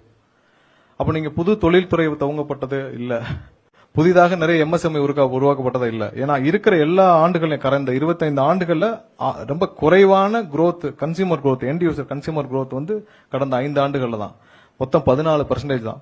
சோ உங்களுக்கு புது ரெவன்யூவும் வந்திருக்கு, புதிதாக நீங்க கடனும் 80,000 கோடிக்கு மேல வாங்கியிருக்கீங்க, எக்ஸ்பென்ஸும் நீங்க 50,000 கோடிக்கு மேல அதிகப்படுத்திருக்கீங்க, உங்களுக்கு எண்ட் யூசர்ஸும் அதிகம் இல்ல, அதே ஆவரேஜ் தான் இருக்கு. அந்த ஆவரேஜை விட நம்ம கம்மி. சோ அப்போ இவ்வளவு தூரம் உங்களுடைய செலவினங்கள் எல்லாம் அதிகரிச்சது, இந்த பணம் எல்லாம் எங்கே போகணுன்றதா ஒரு கேள்வி. அதற்கான விடையும் நாமளும் அடுத்து போங்க. சோ இது ஓவரால் சம்மரைஸ், அதாவது எவ்வளவு எம்ப்ளாயிஸ் இவங்க ஓவரால் ஹையர் பண்ணிருக்காங்க 2001ல இருந்து, இந்த பழைய இதுல இருந்து மொத்த சம்மரைஸ். ஏன்னா பாத்தீங்கன்னா மொத்தமாக தெரியும் இந்த சார்ட்ல எவ்வளவு தூரம், அதாவது 2001, 2006 காலகட்டத்தில் 425 பேர் எவ்வளவு, ஏன்னா மொத்த கம்பாரிசன் பார்த்தா தான் நமக்கு தெரியும். சோ அதுல பாத்தீங்கன்னா ரொம்ப குறைவாக வேலைக்கு ஆள்கள் எடுக்கப்பட்டது 2021ல இருந்து 2026 வரை ஆண்டுகள்ல. சப்ஸ்டேஷன்ஸ் இன்ஸ்டால் பண்ணப்பட்டது 122 சப்ஸ்டேஷன் தான் இருக்கிறதுல எல்லா ஆண்டுகளையும் விட குறைவானது. அந்த டிரான்ஸ்ஃபார்மர்ஸ் 50 டிரான்ஸ்ஃபார்மர் தான், பவர் டிரான்ஸ்ஃபார்மர்ஸ் 400 டிரான்ஸ்ஃபார்மர் தான் இன்ஸ்டால் பண்ணிருக்கு. அதே நேரத்தில் டிஸ்ட்ரிபியூஷன் டிரான்ஸ்ஃபார்மர் 99,000. லைன்ஸையும் பாத்துக்கோங்க, ரெவன்யூவும் அந்த கம்பேரிசன் இருக்கு. சோ ரெவன்யூ கம்பாரிசன்ஸ் அது எப்படின்னா கடைசியா அந்த டென்யூர் இருக்கிற ஆண்டுகள், அதாவது 2005, 2006ல கடைசியாக அந்த ஆண்டுல வந்த ரெவன்யூ வந்து 16,000 கோடி, எக்ஸ்பெண்டிச்சர் 15,000 கோடி.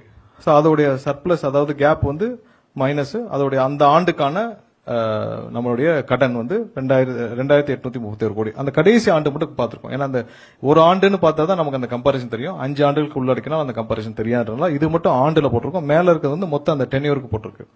சோ அதுல பாத்தீங்கன்னா 2025ல 2026 வரைக்கும் நமக்கான டோட்டல் ரெவன்யூ வந்து 1,23,000 கோடியாக உயர்ந்திருக்குது. அது கடந்த முந்தைய ஆட்சி காலத்தில் இருந்து பாத்தீங்கன்னா எவ்வளவு தூரம் உயர்ந்திருக்குன்னு பாக்குறோம். எவ்வளவு தூரம் எக்ஸ்பெண்டிச்சரும் செலவினங்களும், அதாவது நீங்க ஒரு டாரிஃப் இன்க்ரீஸ் பண்றோம். அந்த டாரிஃப் இன்க்ரீஸ் பண்ற பெனிஃபிட்டை மக்களும் அனுபவிக்கல, டிஎன்இபி அனுபவிக்கல. யார் அனுபவிச்சாங்கன்னா அந்த 3 அமைச்சரை தான் கேட்கணும். போன ஆட்சி காலத்துல அந்த 3 அமைச்சரை கேட்கணும். அந்த 3 அமைச்சருக்கும் சேர்த்து ஒரு நிழலா இருந்த யாரா, இல்ல அந்த குடும்பமா, இல்ல மாப்பிள்ளையா, பையனா, யாருன்னு நம்ம தான் பார்க்கணும். சோ செலவினங்களும் கூடியிருக்கு, ரெவன்யூவும் கூடியிருக்கு. அதுல கேப், அதுல கடனும் பாத்தீங்கன்னா 87,000 கோடி கடனும் வாங்கப்பட்டிருக்கு. நீங்க அதுக்கு என்ன பண்ணீங்க? வேலைக்கு ஆள் எடுத்தீங்களா? இல்ல 343 பேர் தான் வேலைக்கு ஆள் எடுத்தீங்க.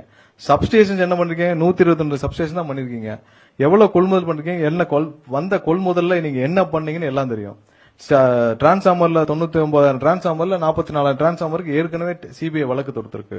நீங்க அங்க 1,400 கோடிக்கு வாங்கின டிரான்ஸ்ஃபார்மர்ல 397 கோடி ரூபாய் நீங்கள் முறைகேடு செய்ததாக, அரசுக்கு இழப்பு ஏற்பட்டதாக அந்த ஒரு டிரான்ஸ்ஃபார்மர் ப்ரொக்யூர்மெண்ட்ல மட்டும் உங்களுக்கு கம்ப்ளைண்ட் இருக்கு. சோ மத்ததே நீங்க எந்த லட்சத்துல வாங்குனீங்கன்னு கேட்டதான் அவர்கள் புரிய வேண்டிய விதத்தில் அவர்கள் புரிய வேண்டும். ஏன்னா இவர்கள் எல்லா விஷயத்தையும் இவ்வளவு இன்க்ரீஸ் இருந்தும், இவ்வளவு டாரிஃப் இன்க்ரீஸ் இருந்தும், இன்னைக்கு ஒவ்வொரு நாளும் பொதுமக்களும் எம்எஸ்எம்இ செக்டர்ஸ், தொழில்துறையினரும் படுற கஷ்டம் எல்லாம் இந்த டிஎன்இபியோட நம்மளுடைய டாரிஃப் இன்க்ரீஸ் மூலமா தான். ஏன்னா தொழில்துறை எல்லாருக்கும் பெரிய கஷ்டம் டாரிஃப் இன்க்ரீஸ் ஆயிடுச்சு.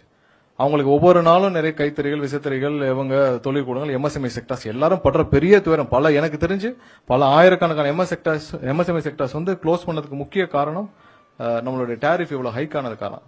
ஏன்னா அவங்களுக்கு டாரிஃப், கமர்ஷியல் டாரிஃப் எவ்வளவுன்னு அவங்களால சொல்ல முடியாது. ஏன்னா இவங்க போட்ட ப்ராசஸ்ல ஒவ்வொரு ஆண்டும் இன்க்ரீஸ் பண்றது மாதிரியான டாரிஃப் ப்ராசஸ்ல கொண்டு வந்துட்டாங்க. சோ ஒவ்வொரு ஆண்டும் பாத்தீங்கன்னா இன்க்ரீஸ் ஆகும். அதை இந்த ஆண்டு செய்ய போவது இல்லை. அது தெளிவா குறிப்பிட்டுக்கிறோம். இந்த ஆண்டு டாரிஃப் ஹைக் இல்லை, அதற்கான கையெழுத்துகள் போட போறது இல்லை. இதை போன வருஷமே செஞ்சிருக்கலாம், அதுக்கு முந்தின வருஷம் செஞ்சிருக்கலாம். யாரு மேலேயாவது பழிய போடுறது. உங்களுக்கு தேவை ரெவன்யூ இன்க்ரீஸ் ஆகுது, அந்த ரெவன்யூ இன்க்ரீஸ் வச்சு நீங்க உங்களுக்கான எக்ஸ்பெண்டிச்சரையும் அதிகரிச்சுக்கிறீங்க, அந்த செலவினங்களை அறிவிச்சுக்கிறீங்க. யாரு கஷ்டப்பட்டான? மக்கள் கஷ்டப்பட்டான, டிஎன்இபி எம்ப்ளாயிஸ் கஷ்டப்பட்டான, டிஎன்இபி துறை கஷ்டப்பட்டான, எது கஷ்டப்பட்டாலும் என்ன? உங்களுக்கு தேவையான டாரிஃப் இன்க்ரீஸ். போன வருஷமே இவர்கள் அந்த டாரிஃப் நாங்கள் செஞ்சிருக்கிறோம். முதல்வர் அண்ணன் விஜய் தலைமையிலான அரசு இந்த வருஷம் டாரிஃப் ஹைக் பண்ண போறது. இது இந்த இன்க்ரீஸ் இருக்காது. அதற்கான அனௌன்ஸ்மெண்ட் இப்பயே சேர்த்து சொல்லிடுறோம். சோ டாரிஃப் ஹைக் இருக்காது. அந்த அதிகபட்சமாக 6% இந்த வருஷம் நம்மளுடைய இது படி பாத்தீங்கன்னா, இண்டெக்ஸ் படி நம்ம 3.57 நம்ம இன்க்ரீஸ் பண்ணிருக்கோம். அதை செய்ய போவது கிடையாது. சோ இந்த வருஷம் அதற்கான கையெழுத்துகள் இட போவதில்லை. அதை நிறுத்திருக்கோம். ஏதாவது அவங்க வேற ஏதாவது அடுத்த ஆக்ஷன் சொன்னாங்க நம்ம பாத்துக்கலாம். பட் இந்த வருஷம் அதை செய்ய போவதில்லை.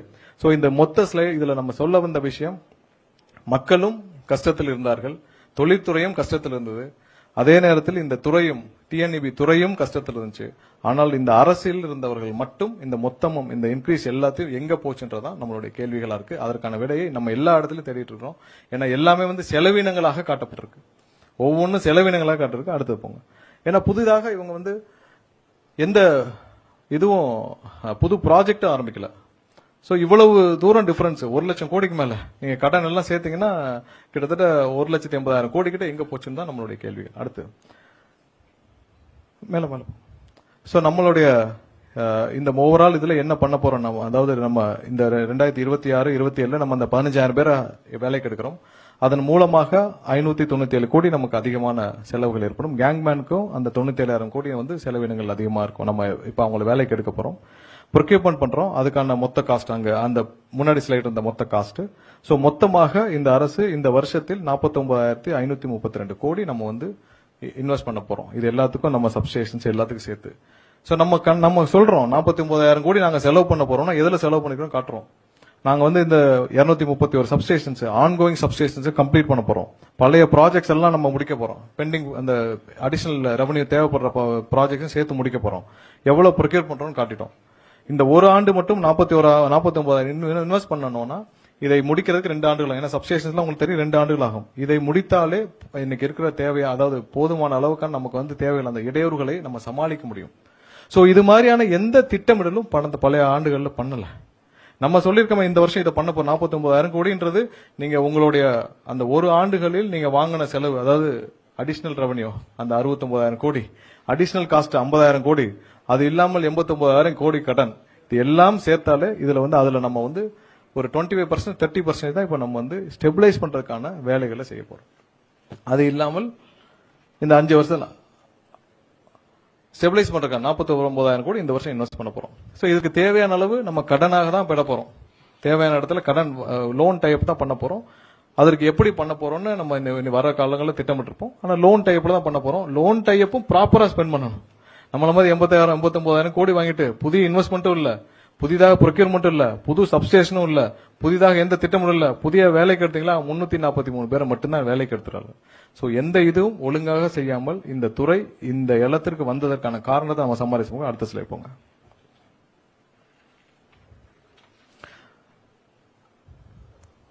சோ நம்ம அடுத்து என்னென்ன செய்ய போறோம், நம்ம புதியதா என்ன செய்ய போறோம் பாக்குறோம். நம்ம அடிஷனல் ரெவன்யூக்காக, ஏன்னா இந்த டிஎன்இபில அடிஷனல் ரெவன்யூக்காக நம்ம இப்ப இருக்கிற எண்ட் யூசர்ஸ் வச்சு நம்ம எப்படி எவ்வளவு தூரம் 3,51,00,000 எண்ட் யூசர்ஸ் இருக்காங்க. அது இல்லாமல் அடிஷனல் ரெவன்யூ, அதாவது அடிஷனலாக இவி சார்ஜிங் ஸ்டேஷன்ஸ் இல்ல அடிஷனல் தொழில்களை இந்த டிஎன்இபி துவங்கறதுக்கான பணிகளை நம்ம துவக்கி இருக்கிறோம். இன்னும் திட்டமிடும் வேலைகள் நிறைய இருக்கு. பட் இன்னும் ஒரு சில மாதங்களில் அதுக்கான தெளிவுகள் வந்த பிறகு அதற்கான அனௌன்ஸ்மெண்ட்ஸ் இருக்கும். அதுக்கப்புறம் மத்த என்னென்ன, அதாவது நம்ம பேட்டரி ஸ்டோரேஜ் நம்ம ஏற்கனவே சொல்லிட்டோம். பேட்டரி ஸ்டோரும் பம்ப் ஸ்டோரேஜ் நம்ம போறோம். சோ பேட்டரி ஸ்டோர் இப்போதைக்கு பாலிசியா நம்ம அதை மட்டும் ஓபன் பண்ணுவோம். ஏன்னா நம்ம வந்து நம்மளோட லோட் ஃப்ளோ எவ்வளவு இருக்குன்னு தெரியணும். ஏன்னா நம்மளுடைய மத்திய தொகுப்பு அந்த இதுல வந்து நம்ம 14,600 மெகாவாட் தான் நம்மளுடைய கொள்ளளவு இப்ப இருக்கு. அதையும் இன்க்ரீஸ் பண்ண வேண்டிய கட்டாயத்தில் இருக்கிறோம். சோ அதனால இப்போதைக்கு பேட்டரி ஸ்டோர் தான் போறோம். ஏன்னா அந்த பீக் ஹவர்ஸ் மேனேஜ்மெண்ட் தான் நம்ம அதிகமா பவர் பர்ச்சேஸ் வெளியில வந்து வாங்குறோம். சோ அந்த பேட்டரி ஸ்டோர் போனால் அதை சமாளிக்கக்கூடிய அளவில் இருக்கும். சோ அதுக்கான திட்டமிடல் துவங்கியிருக்கோம். இப்ப வர்ற அப்ளிகேஷனும் நம்ம பேட்டரி ஸ்டோர் மட்டும் தான் போக போறோம். அதற்கான பாலிசியை நம்ம வந்து ஐஐடி போன்ற வல்லுநர்களுடன் சேர்ந்து பாலிசி கிரியேட் பண்ணுவோம். ஏன்னா உலக அளவுல வேர்ல்டு எல்லா இடத்துலயும் என்ன பாலிசி ஃபாலோ பண்ணிருக்கோம் அந்த பாலிசியை வச்சு நம்ம கிரியேட் பண்ண போறோம். சோ ஒன்ஸ் பாலிசி எல்லாம் கன்ஃபார்ம் ஆன பிறகு அந்த போர்ட்டல் வந்து லான்ச் ஆயிரும். அந்த போர்ட்டல் மூலமாக தான் இனிமேல் அப்ளிகேஷன்ஸ் டிரான்ஸ்பரண்டாக இருக்கும். சோ இதெல்லாம் நம்ம இப்ப இருக்கு திட்டமிட்டு இருக்கிற விஷயங்கள். இது மேலேயே சம்மரைஸ் பண்ணிருக்கோம். ஏன்னா அந்த ஷார்ட் டேர்ம் கான்ட்ராக்ட்ஸ் எல்லாம் நம்ம நிப்பாட்டிட்டு நம்ம லாங் டேர்ம் கான்ட்ராக்ட்ஸ்க்கு போக போறோம். இன்னும் எங்கெங்கெல்லாம் லீக்கேஜஸ் இருக்கோ அதை சரி பண்ணும் வேலைகளையும் நம்ம துவக்கிருக்கிறோம்.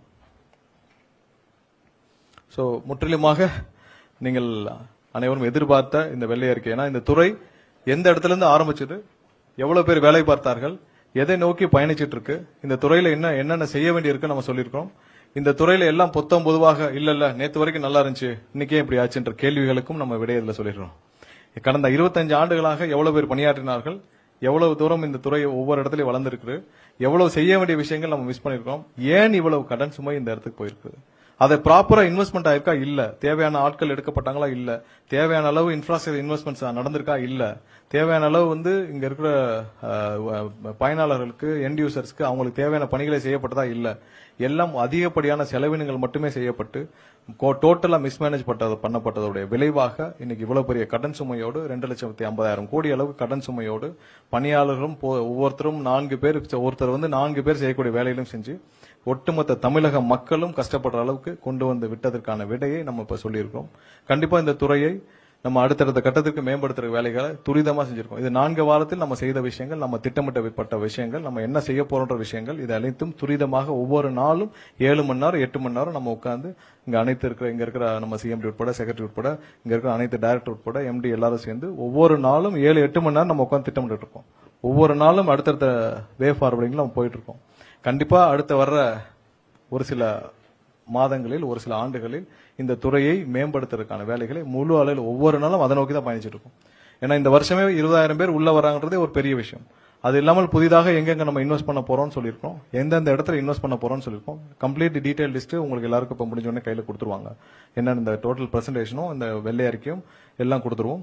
கண்டிப்பா இதை மேம்படுத்துறதுக்கான வேலைகள் இன்னும் ஒரு சில ஆண்டுகள், ஏன்னா இவ்வளவு தூரம் புறையோடி இருக்கிற இடத்துல நம்ம இன்னும் ஒரு சில ஆண்டுகள் பிடிக்கும். ஆனால் அதற்கான வேலையை நாங்கள் வந்தவுடன் துவக்கி விட்டோம் சொல்றது தான் இந்த மீட்டிங். இந்த வெள்ளை அறிக்கை மூலியமாக தமிழக மக்கள் அனைவரும் தெரிந்து கொள்ளிருப்பார்கள் இது இந்த துறை எந்த இடத்துல இருக்கு, எதை நோக்கி பயணிச்சிட்டு இருக்கு. இப்போ இந்த துறையை நம்மளுடைய தமிழக அரசு, அண்ணன் விஜய் தலைமையிலான அரசு மட்டும் எடுக்கவில்லை என்றால் இந்த துறை இன்னும் ஒரு சில மாதங்களில், ஒரு சில வருடங்களில் முற்றிலுமாக தனியாருக்கு தாரை வார்க்கப்பட்டிருக்கும். அதை தவிர வேற வழி இல்லை. ஏன்னா இதே நிலைமையில போச்சுன்னா வேற மற்ற ஸ்டேட்டுகள் மாதிரி ஒரு 59% இல்ல 51% நம்ம யாராவது ஒரு பிரைவேட்டுக்கு கொடுத்துட்டு வேற யாராவது அம்பானி அதானி கையில கொடுத்துட்டு நம்ம வந்து தள்ளி நின்று வேடிக்கை பார்க்கக்கூடிய சூழ்நிலை உருவாகி இருக்கும். அதை கண்டிப்பாக தடுப்போம். கண்டிப்பா என்னைக்கும் வந்து உள்ள வந்து தனியார் பார்ட்டிசிபேஷன் நம்ம அலோவ் பண்ண போறதில்ல. ஜென்ரேஷன் மட்டும் தான், பவர் ஜென்ரேஷன் மட்டும் தான் தனியார் இருப்பாங்க. டிஸ்ட்ரிபியூஷன்ஸ்லயும் மற்றதுலயும் இன்ஃப்ராஸ்ட்ரக்சர் நம்ம தனியார் பார்ட்டிசிபேஷன் அலோவ் பண்ண போறது கிடையாது. இந்த துறையை மேம்படுத்தும் நம்பிக்கை எங்களுக்கு இருக்கு, நம்ம இந்த அரசுக்கு இருக்கு. கண்டிப்பா மேம்படுத்துறதை நோக்கி நம்ம போயிட்டு இருக்கோம். இன்னும் ஒரு சில ஆண்டுகளில் கண்டிப்பாக முழுமையாக மேம்படுத்துவோம் என்ற நம்பிக்கை முழு அளவில் இருக்குது. அதை நோக்கி தெளிவாக பயணிச்சுட்டு இருக்கோம். கண்டிப்பாக தமிழக மக்களும் இப்போ தெரிஞ்சிருப்பாங்க. எங்களுடைய அழைப்பை ஏற்று இங்க வரிய வந்த அனைவருக்கும் என்னுடைய நன்றியை தெரிவிச்சுக்கிறேன். வேற ஏதாவது கேள்வி இருக்கா?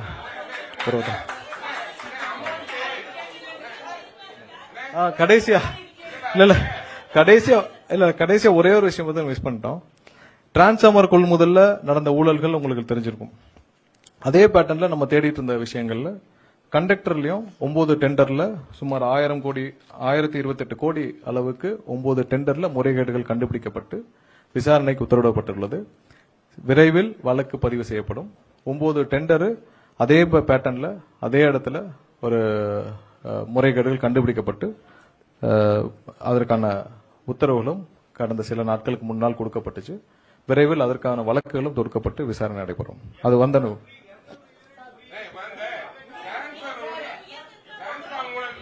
ஏன்னா ஒன்னா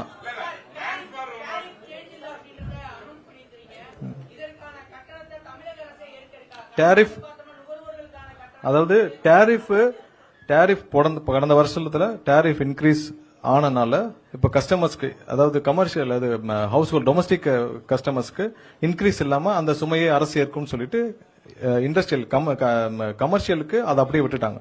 சோ அது நம்ம தான் இப்ப ரைஸே பண்ண போறது இல்லையா, நம்ம தான் இன்க்ரீஸே பண்ண போறது இல்லையா, அப்புறம் எதுக்கு அது கடன் சுமையாக ஏறும்? அது சுமையெல்லாம் ஏறாது. நம்ம இன்க்ரீஸ் பண்ணல. போன மாசம் என்ன டேரிஃப் இருந்துச்சோ அதே டேரிஃப் கண்டினியூ ஆகும். இந்த வருஷத்துக்கான ஒரு டேரிஃப் சேஞ்ச் இருக்குல்ல, அந்த 3.58% அது பண்ண போறது இல்ல.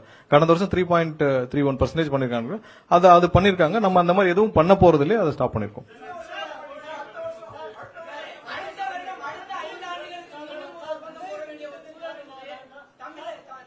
இப்போதைக்கு நிப்பாட்டி இருக்கிறோம்.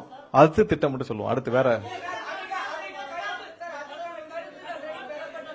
பாருங்க, இந்த வருஷம் டேரிஃப் ரிவிஷன் கிடையாது. பொதுமக்களுக்கு நிறுவனமும் எடுத்து விட்டது, அரசும் எடுத்து விட்டது. டேரிஃப் ரிவிஷன் கிடையாது. அதை நிறுவனமும் பியர் பண்ணிக்கிறோம். நம்ம டேரிஃப் ரிவிஷன் கிடையாது. எண்ட் யூசர்ஸ், அதாவது கன்சியூமர்ஸ்க்கு அந்த சுமை இருக்காது, அரசுக்கும் சுமை இருக்கு. நம்ம ரிவிஷனே பண்ண போறோம்னு சொல்லிட்டோம். அடுத்தது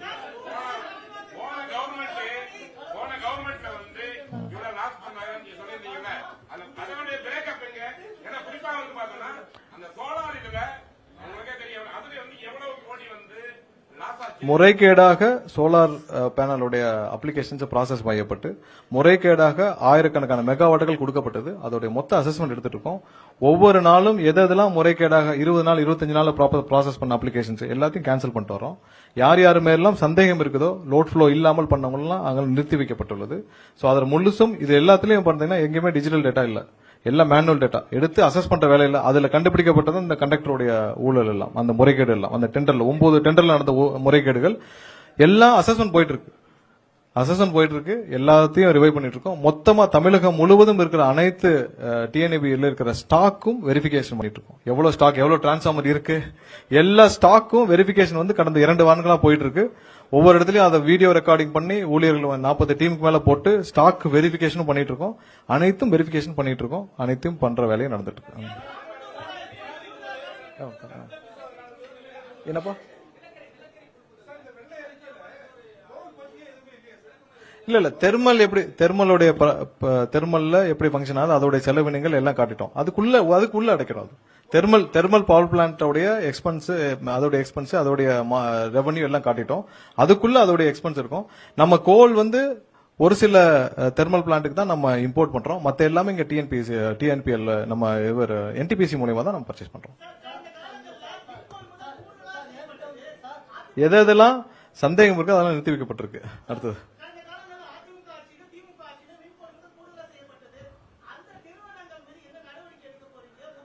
அதாவது இதுதான் என்னன்னா, கொள்முதல் அந்த காலகட்டத்தில் நாங்க வந்து இங்க போய் 21 ரூபாய்க்கு அவைலபிளா இருக்குன்னு வாங்கிட்டாங்க. சரியா? இது வந்து போன கடந்த ஆட்சியில 58,000 கோடி அளவுக்கு முறைகேடாக கொள்முதல் செய்யப்பட்டதுன்னு சொல்லிட்டு 2020-21 ஆண்டுகள்ல இருக்கிறது 58,000 கோடி அளவுக்கு இருக்குன்னு தெரியும்.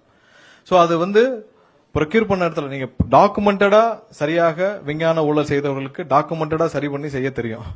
அதையே மீறி ஒரு சில இடத்துல இருக்க கேப்ல தான் இந்த கண்டக்டர் மாதிரியான விஷயங்கள் நம்ம பிடிக்கிறோம்.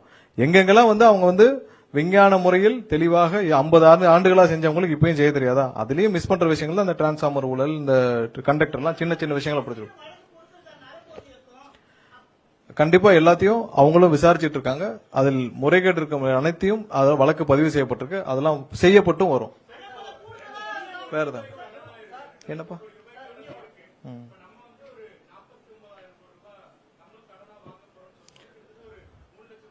அதாவது இப்ப இருக்கிற இந்த சூழ்நிலையில கடன் வாங்காமல் நம்ம இதை சரி செய்ய முடியாது. முதலாவதா கடன் வாங்கியும் நம்ம என்ன செய்யறோம்னு சொல்றோம். இப்ப நீங்க போன ஆட்சியில 89,000 கோடி கடன் வாங்கியிருக்காங்க. என்ன செஞ்சீங்கன்னு கேட்டா மொத்தமே 5 ஆண்டுகள்ல 122 டிரான்ஸ் நம்ம சப்ஸ்டேஷன் தான் உருவாக்கணும்னு சொல்லியிருக்காங்க. நம்ம இந்த 49,000 கோடியை நம்ம எப்படி செலவு பண்ண போறோம்னு காட்டியிருக்கோம். சோ இப்போதைக்கு நம்மளுடைய மக்களுக்கு, இந்த எண்ட் யூசருக்கு, இங்க இருக்கிற தமிழக மக்களுக்கு தேவையான இந்த மின் உற்பத்தியில அவங்களுக்கு மின் பகிர்மானத்துல டிஸ்ட்ரிபியூஷன்ல ப்ராப்ளம் இல்லாம இருக்கிறதுக்கு இதை சரி பண்றதுக்கான வேலைகளை செய்வோம். அதை எப்படி யூட்டிலைஸ் பண்றோம்னு செய்வோம். அதே நேரத்தில் பேரலால நம்ம வந்து ரெவன்யூவும் இன்க்ரீஸ் பண்றதுக்கு ஆல்டர்னேட்டிவ் ரெவன்யூ சோர்சஸ் பார்க்கணும். சோ இது ஒரே ஒன்னை மட்டும் நம்ம பேஸ் பண்ணி போனோம்னா, ஏன்னா நம்ம வந்து விவசாயிகளுக்கு டொமஸ்டிக் இது எல்லாத்துக்கும் நம்ம சப்சிடி கொடுக்குறோம். சோ அது கண்டிப்பா நம்ம வந்து கண்டிப்பா இந்த அரசு அதை கடைபிடிக்கும். அதுல எந்த மாற்று கருத்தும் இல்ல. அதே நேரத்தில் ஆல்டர்னேட்டிவ் ரெவன்யூ சோர்சஸ் பார்க்காமல் நம்ம இதை மட்டும் போயிட்டே இருந்தோம்னா செலவினங்கள் அதிகமாக தான் இருக்கும். அந்த 2001, 2006, 2010 அந்த ஆவரேஜ் பாத்தீங்கன்னா ஆவரேஜா தான் இருக்கு. பட் கடந்த 5 ஆண்டுகள் இதோடைய இன்க்ரீஸ் பாத்தீங்கன்னா ரொம்ப ஹியூஜ் இன்க்ரீஸ். அதற்கான இன்ஃப்ராஸ்ட்ரக்சர் எதுவும் செய்யப்படலன்னு நம்ம சொல்லியிருக்கோம். நம்ம இப்ப வர்ற காலங்களில் இது எப்படி மீட்டெடுக்க போறோம்னு சொல்லிருக்கோம். கண்டிப்பா நம்ம வந்து இந்த 49,000 கோடி இப்ப எப்படி செலவு பண்ண போறோம் அப்படின்னு சொல்லிட்டோம். அடுத்து வர்ற ஆண்டுகள் இந்த கடனையும் நம்ம வந்து ஒவ்வொரு வருஷமும் அந்த ரீபேமெண்ட் பிரின்சிபலி ரீபே பண்ணி தான் பண்ணிட்டு இருக்கோம். சோ அதை மீட்டெடுக்கும் வேலைகளையும் நம்ம கண்டிப்பா பண்ணுவோம். இப்பதான் இதுக்கான வேலைகள் துவங்கப்பட்டிருக்கு. இதை மீட்டெடுக்கும் வேலைகளை துவங்கும்.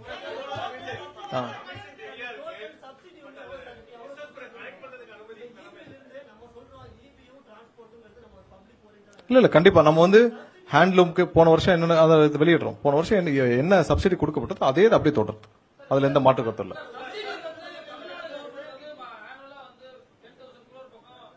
அதற்கு அதை விட அதிகமாவே இருக்கு.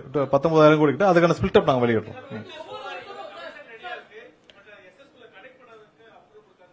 இல்ல அததான் நம்ம வேலிடேட் பண்ணிட்டு இருக்கோம். ஒரு சில அப்ளிகேஷன்ஸ் நம்ம எந்தெந்த நேரத்தில் மிகவும் 20 நாள்ல ப்ராசஸ் பண்ணலாம் அப்ளிகேஷன் ப்ராசஸ் ஆயிருக்கு. குறைவான நாட்கள்ல அப்ளிகேஷன் ப்ராசஸ் ஆயிருக்கு. சோ அதெல்லாம் நம்ம வந்து வேலிடேட் பண்ணிட்டு இருக்கோம். லோட் ஃப்ளோ ஒரு நிமிஷம் என்னன்னா லோட் ஃப்ளோ ஸ்டடி நம்ம பண்ணாமல் இதுக்கு மேல நம்ம கமிஷன் பண்ணோம்னா நமக்கு அங்க நிறைய டிரான்ஸ்மிஷன்ல ப்ராப்ளம் இருக்கு. அதை முறையாக பண்ணிட்டு முடிச்ச பிறகு கண்டிப்பா கொடுக்கப்படும்.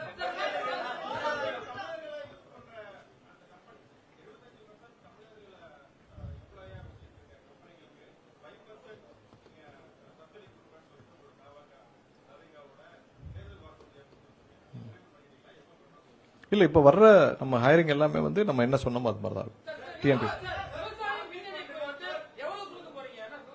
இல்ல அதெல்லாம் இனிமேல் தான் திட்டமிட போறோம்.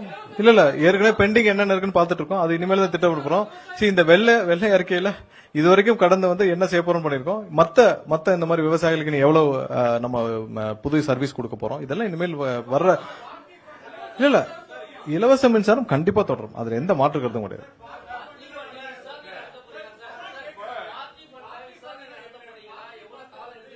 எங்கெங்கெல்லாம் முறைகேடுகள் கண்டுபிடிக்கப்படுதோ கண்டிப்பா உடனடியாக ரெஃபர் பண்ணி விசாரணை துவங்கப்படும். இப்ப இதுவும் வந்து போன வாரம் பிடிக்கப்பட்டது. உடனடியாக விசாரணை காமிச்சிட்டோம்.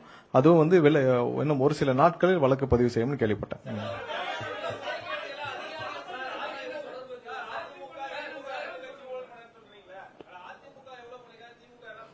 இல்ல ஓவரால நம்ம இதுல என்ன பிரச்சனைன்னு சொல்லிட்டோம். கண்டிப்பா ஊழல்கள் பொதுவா இல்ல. நம்ம வந்து என்ன சொல்லிருக்கோம், எவ்வளவு ரெவன்யூ இருக்கு, எவ்வளவு எக்ஸ்பெண்டிச்சர் இருக்கு, எவ்வளவு இன்ஃப்ராஸ்ட்ரக்சர் அதன் மூலமா அதிகரிச்சிருக்கு, எவ்வளவு தூரம் மக்களுக்கு எவ்வளவு செஞ்சிருக்காங்கன்றத முழுமையா காட்டியிருக்கிறோம்.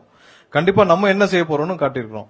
இந்த துறை இவ்வளவு மோசமா போனதுக்கான காரணத்தையும் சொல்லியிருக்கிறோம். அது தெளிவாக எம்ப்ளாயர்ல இருந்து எவ்வளவு செலவினங்கள்ல இருந்து எவ்வளவு இன்ஃப்ராஸ்ட்ரக்சர் இன்வெஸ்ட்மெண்ட் எவ்வளவு வந்து நம்ம அதாவது இத்தனை வருஷமா தன்னிறைவு அடைஞ்சோம்னு சொல்றாங்கல்ல. மின்சாரம்ல இந்த ஸ்டேட் வந்து செல்ஃப் சஸ்டைன்ட்னு சொல்லிருக்காங்க. எப்படி செல்ஃப் சஸ்டைன்ட்? வெளியில பர்ச்சேஸ் பண்ணி தான் செல்ஃப் சஸ்டைன்ட். நம்மளுடைய சொந்த உற்பத்தி இல்லை. நம்ம சொந்த உற்பத்தியில் எவ்வளவு பண்ணிட்டு இருக்கோம், நம்ம இன்டர் ஸ்டேட்ல எவ்வளவு பர்ச்சேஸ் பண்றோம், நம்ம அதர் ஸ்டேட்ல இருந்து எவ்வளவு பர்ச்சேஸ் பண்றோம், டிஃபரன்ஸ் தெரியணும். நிறைய பேருக்கு அதுல குழப்பம் இருக்கு. நம்ம செல்ஃப் சஸ்டைன்ட்னு 2015-16 சொன்னாங்களே அப்படின்னா செல்ஃப் சஸ்டைன்ட்னா நம்ம இங்கேயே பர்ச்சேஸ் பண்றோம் அப்படின்னு சொல்லியிருக்காங்க. சோ அதனால அந்த பிரேக்கப்பை நம்ம மக்கள் புரிஞ்சு கொள்ள வேண்டும். எல்லாருக்கும் மக்களுக்கும் தெரிய வேண்டும். இந்த துறையில் எப்படி பவர் மேனேஜ்மெண்ட் பண்றோம்னு தெரியணும். வேற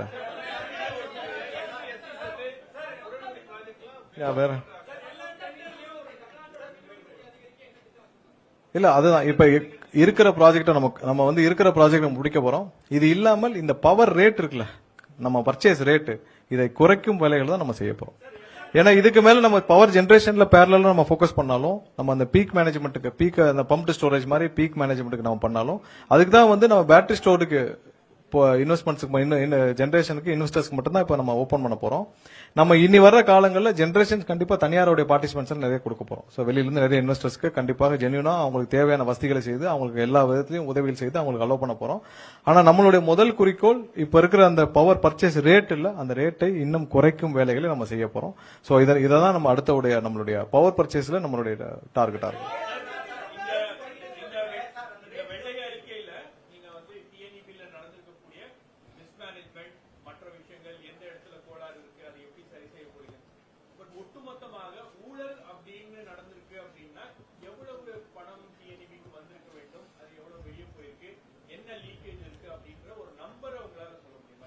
இல்ல இதுல மெயின்டெனன்ஸ்ல எல்லா இடத்துலயும் மெயின்டெனன்ஸ், கான்ட்ராக்ட்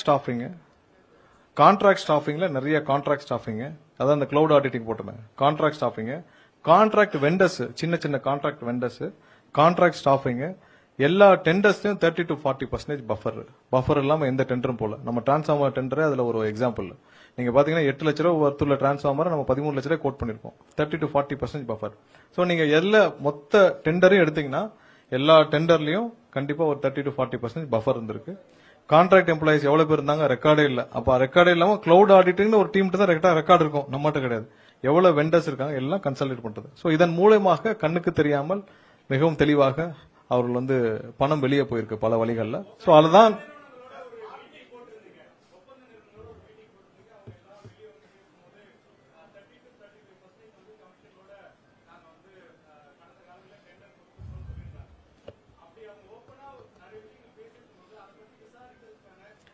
இதுவரைக்கும் யாரும் கம்ப்ளைண்ட் கொடுக்கல. அதான் இப்ப நான் முன்னாடியே சொன்னேன், யாராவது கொடுத்துட்டு கிடைக்கலன்னா கண்டிப்பா கொடுங்க, கம்ப்ளைண்ட் கொடுங்க. உடனடியாக இம்மீடியட்டா அதே நாள்ல வழக்கு பதிவு செய்து நடவடிக்கை எடுக்கப்படும். அதற்கான உத்தரவை முதல்வர் ஏற்கனவே சொல்லியிருக்காரு. நாங்க ஓபனா தான் சொன்னோம், நீங்க 25 லட்ச ரூபாய் கொடுத்து ஒரு மெகாவாட் கொடுத்து யாராவது காத்திருக்கிறீங்களா, கிடைக்கலையா, போன ஆட்சியில வாங்கிட்டாங்களா, நீங்க இல்லன்னா சொல்லுங்க, கண்டிப்பாக உங்களுக்கு தேவையான உதவி செய்யப்படும். மீட் என்ன growth percentage வச்சு பண்ணுங்க சொல்லுங்க. இல்ல ஸ்மார்ட் மீட்டர் சம்பந்தமான விஷயங்களை ஒரு தெளிவு சொல்லிக்கிறோம். ஸ்மார்ட் மீட்டர்ஸ் நம்ம போகணும்னு கேட்டேன்னா நமக்கு வந்து மத்திய அரசுல இருந்து ஒன்றிய அரசுல இருந்து நமக்கு ஒரு அழுத்தம் என்னன்னா, அவங்களுக்கு தேவையான ஒரு ஃபண்டிங் நம்ம கொடுக்கணும்னா அரசு நிறுவனங்களுக்கு மட்டும், அதாவது அரசு துறைகளுக்கு, அரசு பில்டிங்க்கு மட்டும் நீங்க ஸ்மார்ட் மீட்டர்ஸ் போகணும்ன்ற ஒரு கட்டாயம் இருக்கு. ஆனால் இந்த ஸ்மார்ட் மீட்டர் பாலிசியில நம்ம இன்னும் போதுமான முடிவுகள் எடுக்கவில்லை. அதான் இப்ப சொல்லிக்கிறோம். ஏன்னா ஒரு டெக்னாலஜி நம்ம உள்ள கொண்டு வரோம், அந்த டெக்னாலஜி அட்லீஸ்ட் ஒரு 20 years சஸ்டைன் ஆகும். இந்த டிரான்ஸ்ஃபார்மர் போட்டோம் 25 வருஷம் அந்த டிரான்ஸ்ஃபார்மர் இன்னும் ஓடிட்டு இருக்கு. சோ அது மாதிரி ஒரு டெக்னாலஜி வருதுன்னா அந்த டெக்னாலஜி வந்து அட்லீஸ்ட் ஒரு 20 வருஷமாவது இருக்கணும். இப்ப இந்த ஸ்மார்ட் மீட்டர்ஸ்ல மோடமும் சிம் கார்டோட வருது. நம்ம ஏற்கனவே இங்க சென்னையிலேயே ஒரு 1 lakh ஸ்மார்ட் மீட்டர்ஸ் இன்ஸ்டால் பண்ணிருக்கோம். சரி, இப்ப 5Gல போட்டிருக்கோம். இப்ப சிக்னல் இல்லாத இடங்களை எப்படி நம்ம மேனேஜ் பண்ண போறோம் தெரியல. அது இல்லாம வந்து ஆஃப்டர் 4 years இப்போ இசிம் வந்துருச்சு. அப்புறம் ஒரு 4 yearsக்கு அப்புறம் இந்த டெக்னாலஜி இல்லைன்னா என்ன பண்ணுவோம்? நம்ம போய் 3,51,00,000 மாற்ற முடியாது. நம்ம இதை மொத்தமா இம்ப்ளிமெண்ட் பண்ணி முடிக்கிற காலங்கள் 5 to 6 வருஷம் எடுக்கும். 30,000 கோடிக்கு மேல செலவினங்கள் ஆகும். நம்ம இதுக்கு வந்து ஒரு 6,000 அசஸஸ் வச்சு எடுத்தோம்னா நம்ம மொத்த செலவே 10,000 கோடிக்குள்ள முடிஞ்சிடும் அவங்க சம்பளமே. சோ அதனால நம்ம இதுல இன்னும் முடிவுகள் எடுக்கவில்லை. ஏன்னா வந்து இந்த டெக்னாலஜி 5 வருஷத்துக்கு மேல, 10 வருஷத்துக்கு மேல, 20 வருஷம் தாக்கு பிடிக்குமா, அந்த அசஸ்மெண்ட் நம்ம முதலாவது வல்லுநர்களை வச்சு நம்ம அசஸ் பண்ணணும். சோ நம்ம அசஸ் பண்ணி முடிச்ச பிறகுதான் இதுல தெளிவான முடிவுகள் எடுக்க முடியும். அவங்க சொல்ற மாதிரி யாரும் அவசரப்படுற மாதிரியோ இதுல உடனடியாக, ஏன்னா நம்ம எல்லா இன்ஃப்ராஸ்ட்ரக்சர் இப்ப போதுமான சப்ஸ்டேஷன்ஸ் இருக்கா, போதுமான ஜெனரேஷன்ஸ் இருக்கா, இல்ல போதுமான லைன்ஸ் இருக்கா, எல்லாம் இன்ஸ்டால் பண்ணி நமக்கு சர்ப்ளஸ்ல இருக்கோம்னா போட்டு ஒரு 30,000 கோடியை போட்டு ஒரு ஸ்மார்ட் மீட்டர்ஸ்க்கு மாத்துன்னு சொல்லலாம். நம்ம ஆல்ரெடி ப்ளீடிங்ல இருக்கோம், இருக்கிற எம்ப்ளாய்க்கு சம்பளம் கொடுக்க முடியாம இருக்கும். சோ இந்த துறையை மீட்டெடுக்க வேண்டிய இருக்கும் பொழுது இந்த மாதிரியான சொபிஸ்டிகேஷன் இப்போதைக்கு அவசியமான யோசிக்கணும் ஃபர்ஸ்ட். அடுத்ததா இந்த ஸ்மார்ட் மீட்டர்ஸ் டெக்னாலஜி குறைந்தபட்சம் ஒரு 15 வருஷத்துக்காக இருக்கணும். இப்ப 4 வருஷங்களுக்கு சிம் கார்டு இல்ல இசிம் மாத்தீங்கன்னா அப்ப என்ன பண்றது? அதனால இதுல இன்னும் பாலிசி எடுக்கவில்லை. இப்ப முதலாவதாக அந்த ஒன்றிய அரசு கொடுக்கப்பட்ட அழுத்தத்தின் வாயிலாக நம்ம வந்து அந்த ஒரு 15,000 6 லட்சம் இது 6 லட்சம் பிளஸ் கவர்மெண்ட் பில்டிங்க்கு மட்டும் போறதுக்கான யோசனைகள் இருக்கு. ஏன்னா அதை வச்சுதான் அவங்களுடைய ரெவன்யூ டிஸ்ட்ரிபியூஷன்ஸ் ஒன்று இருக்கு. அதை மட்டும் நம்ம ஒரு டெஸ்டா பார்க்கலான் இருக்கோம். ஸோ அதற்கு செலவினங்கள் ரொம்ப குறைவு தான். அதை மட்டும் யோசிச்சுட்டு இருக்கோம். பட் மொத்தமாக பாலிசியாக இன்னும் அதற்கான முடிவுகள் எடுக்கப்படவில்லை. அடுத்து என்னப்பா? ஆமா இல்ல என்னன்னா கிரீன் எனர்ஜில 2 விஷயம் ப்ராப்ளம் இருக்குன்னா, சோலார் வந்து ஒரு நாளைக்கு எவ்வளவு நேரம் உற்பத்தி ஆகும்னு உங்களுக்கு தெரியும். அதுக்கு தான் நம்ம பேட்டரி ஸ்டோர்டு போறோம். நம்ம விண்டுல பாத்தீங்கன்னா வருஷத்துக்கு ஒரு 2 மாசம் விண்டு நின்றும், விண்ட் எனர்ஜி நின்றும். ஸோ நம்ம அந்த நேரத்தில் தான் நமக்கு தெர்மலும் நமக்கு வந்து மற்ற பம்ப் ஸ்டோரேஜ் இந்த மாதிரி இருக்கும். ஸோ அதெல்லாம் திட்டமிட்ட பிறகுதான் நம்ம அடுத்த லெவல்ல நம்ம ஒரு டிரான்ஸ்ஃபர்மேஷன் பண்ண முடியும். ஸோ அதெல்லாம் திட்டமிடாமல் நம்ம ஏற்கனவே நம்ம இருக்கிறதையும் நம்ம குறைச்சிக்க முடியாது. ஸோ இதெல்லாம் பேரலா திட்டமிடணும். இப்போ நீங்க 3 மணிக்கு அப்புறம் சோலார் டவுன் ஆனப்போ நம்ம என்ன பண்ணுவோம்? ஸோ அப்பதான் நம்ம அந்த பீக் அவர் மேனேஜ்மெண்ட்டுக்கு சாயந்தரம் பீக் அவர் மேனேஜ் கடந்த ஒரு 2 வாரத்துக்கு முன்னாடி பார்த்தோம் 5000 மெகாவாட் மேல வந்து சென்னை மட்டும் பீக்ல போச்சு. ஸோ அந்த டைம்ல இதை கொள்ள அளவுக்கு நம்ம வெளியிருந்து வாங்க வேண்டிய கட்டாயத்தில் இருக்கணும். உடனடியாக அந்த பீக் அவர் மேனேஜ்மெண்ட் தான் நம்ம வந்து ஷார்ட் டேர்ம் கான்ட்ராக்ட்ஸ் தான் போட்டு வாங்குறோம். நம்ம மார்க்கெட்ல போய் வாங்குறோம். ஸோ அப்பதான் வந்து 20 ரூபாய் 19 ரூபாய்க்கு வாங்குறோம். ஸோ அதையெல்லாம் சரி செய்யறதுக்கான வேலையை லாங் டேர்ம் கான்ட்ராக்ட் நம்ம போட்டுட்டு இருக்கோம். ஸோ கண்டிப்பா இதெல்லாம் பேலன்ஸ் பண்ணி நம்ம சர்ப்ளஸ் சொல்லுங்க. இல்ல ஷார்ட் டேர்ம் கான்ட்ராக்ட்ஸ் எல்லாம் குறைச்சு கொஞ்சம் கொஞ்சமா குறைச்சிட்டு லாங் டேர்ம் கான்ட்ராக்ட்ஸ்க்கு இந்த மாதிரி பீக் அவர் மேனேஜ்மெண்ட் இந்த பம்ப் ஸ்டோரேஜ் வெளியில இப்போ ஆந்திரால ஒரு சில பிளான்ட் இருக்கும், இல்ல வேற ஒடிசால ஒரு சில பிளான்ட் இருக்கும். அவங்ககிட்ட இருந்து நம்ம மொத்தமாக வாங்குறதுக்கான வேலைகள் நடந்துட்டு இருக்கு. ஒரு சில வாரங்களில் ஒரு சில மாதங்களில் அதற்கு எங்கெங்க வாங்குறோம் நமக்கு சொல்லியிருக்கிறோம். அதன் மூலமாக நம்ம அதை பேலன்ஸ் பண்ண போறோம். இந்த market purchase short term contracts நம்ம வந்து குறைக்கிறதுக்கான வேலைகளை துவங்கி இருக்கோம். இல்ல நீங்க அந்த மாதம் ஒரு முறைக்கு தான் இருக்கிற இதுலயே போய் நம்ம அசஸ்மெண்ட் பண்ண முடியல. இருக்கிற இடத்துலயே ஒருத்தர் வந்து 10 வேலையை செஞ்சுட்டு இருக்காங்க. நம்ம அசஸரே வந்து பாத்தீங்கன்னா இன்னும் 4000 பேர்கிட்ட தான் அசஸர்ஸ் இருக்காங்க. இன்னும் 4000 5000 பேர் அசஸர் தேவைப்படுறாங்க. அதனால இப்ப புதிதாக நம்ம வேலைக்கு எடுக்க போறவங்க, அதாவது ஃபீல்ட் இன்ஜினியர்ஸ்க்கு வந்து மல்டி பர்பஸ் ஃபீல்ட் இன்ஜினியர் தான் எடுக்க போறோம். அவர்கள் அசஸ்மெண்ட்டையும் சேர்த்து பண்ணுவாங்க. ஏன்னா நம்ம அசஸர்ஸ் தனியா எடுத்துட்டு பின்னாடி பாலிசி மாறிச்சுன்னா அவர்கள் என்ன செய்யறதுன்னு தெரியாம இருக்கக்கூடாது தான் மல்டி பர்பஸ் ஃபீல்ட் இன்ஜினியரா நம்ம வந்து 12,500 பேர் நம்ம எடுக்க போறோம்ல, அவங்க அசஸ்மெண்ட்டையும் சேர்த்து செய்வார்கள். சோ அதையும் சேர்த்து தான் பண்ண போறோம். சோ அசஸருக்கு நம்ம எடுத்துப்போம். எடுத்துட்டு அடுத்ததுக்காக நம்ம அதுக்கான போதுமான ஆட்களை வைத்த பிறகுதான் நம்ம அடுத்த வேலையை பார்க்க முடியும். அது வரைக்கும் இந்த டாரிஃப் மந்த்லி டாரிஃப் நம்ம யோசிக்க கூட முடியாது.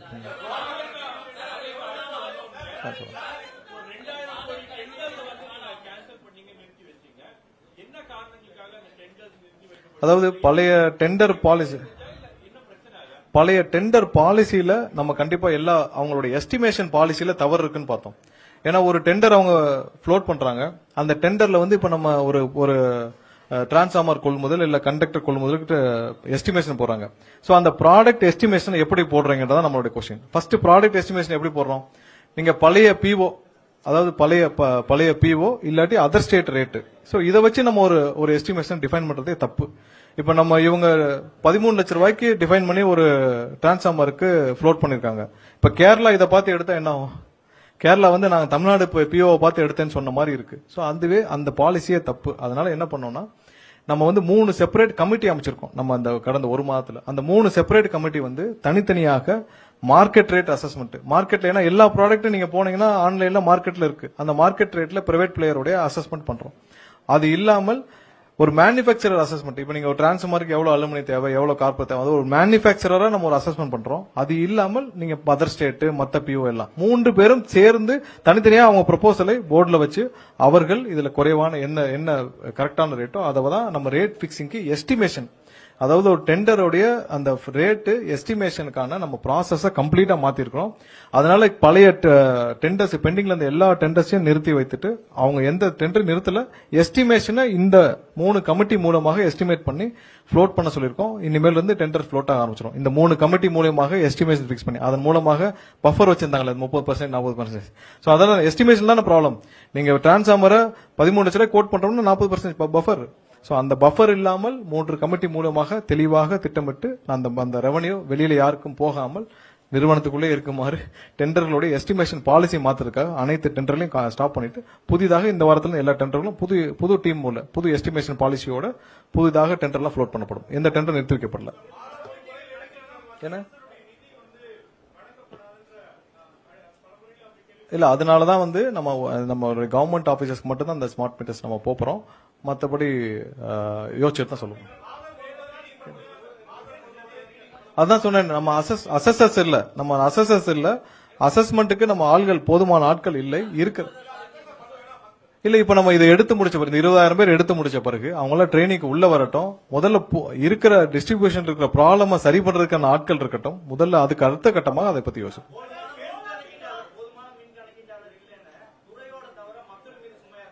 இல்ல அதை ஒத்துக்கிட்டு தானே ஆகணும். நம்ம போதுமான ஆட்கள் இல்ல, நம்ம ஒத்துக்கிட்டு தான் ஆகணும். நம்ம ஒத்துக்கலாம நம்ம தவறான தகவல் நாங்க கொடுக்க முடியாது. அதை சரி செய்யறதுக்கான வேலைகள் தான் செஞ்சிருக்கோம். இது வரைக்கும் அசஸர் எடுக்காமல் ஏன் வச்சிருந்தாங்கன்னு நீங்க நம்ம முந்தைய ஆட்சி காலத்தில் அவர்களுக்கான அதுல சிந்தனையும் இல்லை, இதை எப்படி செய்யணும்னு தெரியல. ஆனா அவங்களோட தேர்தல் அறிக்கையில மட்டும் வேகமா கொடுத்துட்டாங்க. அப்ப நீங்க அதை எப்படி சரி பண்ண போறீங்கன்னா அதுக்குதான் நம்ம வந்து மல்டிபர்பஸ் அசஸரா 12,500 பேர் ஒரே அந்த ஆண்டுக்குள்ள எடுக்க போறோம். அவங்க அசஸ்மெண்ட்டையும் சேர்த்து பண்ணுவாங்க.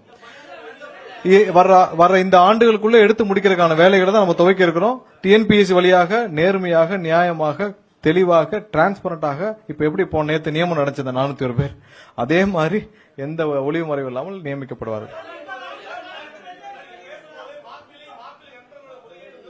ஆமா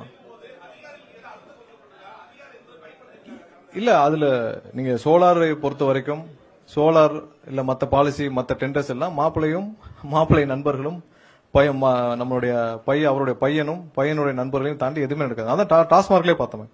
டாஸ்மார்க் முறை, அந்த டாஸ்மார்க் விசாரணை நடந்தவர் யாரெல்லாம் வெளிநாடு தப்பிச்சு ஓடனா, அப்ராடுக்கு யாரு இல்ல.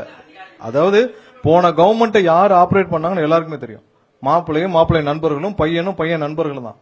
இவர்கள் தான் அந்த கவர்மெண்டே ஆபரேட் பண்ணாங்க. சோ இவரெல்லாம் அந்த கவர்மெண்டே வழிநடத்தினாங்க. யாரையும் அவர்களை பார்க்காமல் ஒரு சின்ன விஷயம் கூட நகராது. அதுல நீங்க மற்ற அதிகாரிகள் நம்ம குறைச்சல என்ன பண்றது? கவர்மெண்டோட பாலிசி, அந்த முதல்வருடைய பாலிசி அப்படி இருக்கிறப்ப மற்றவர்கள் குறைச்சல என்ன பண்றது? அடுத்து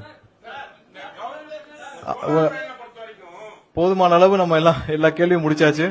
கண்டிப்பாக இன்னும் வர்ற ஆண்டுகள்ல அனைத்திற்கும் நம்ம என்ன ப்ராக்ரஸ் பண்றோம் ஒவ்வொரு நேரத்திலும் நம்ம இதே மாதிரி பிரஸ் ரிலீஸ் பண்ணி பிரஸ் மீட் பண்ணி தெளிவுபடுத்துவோம்.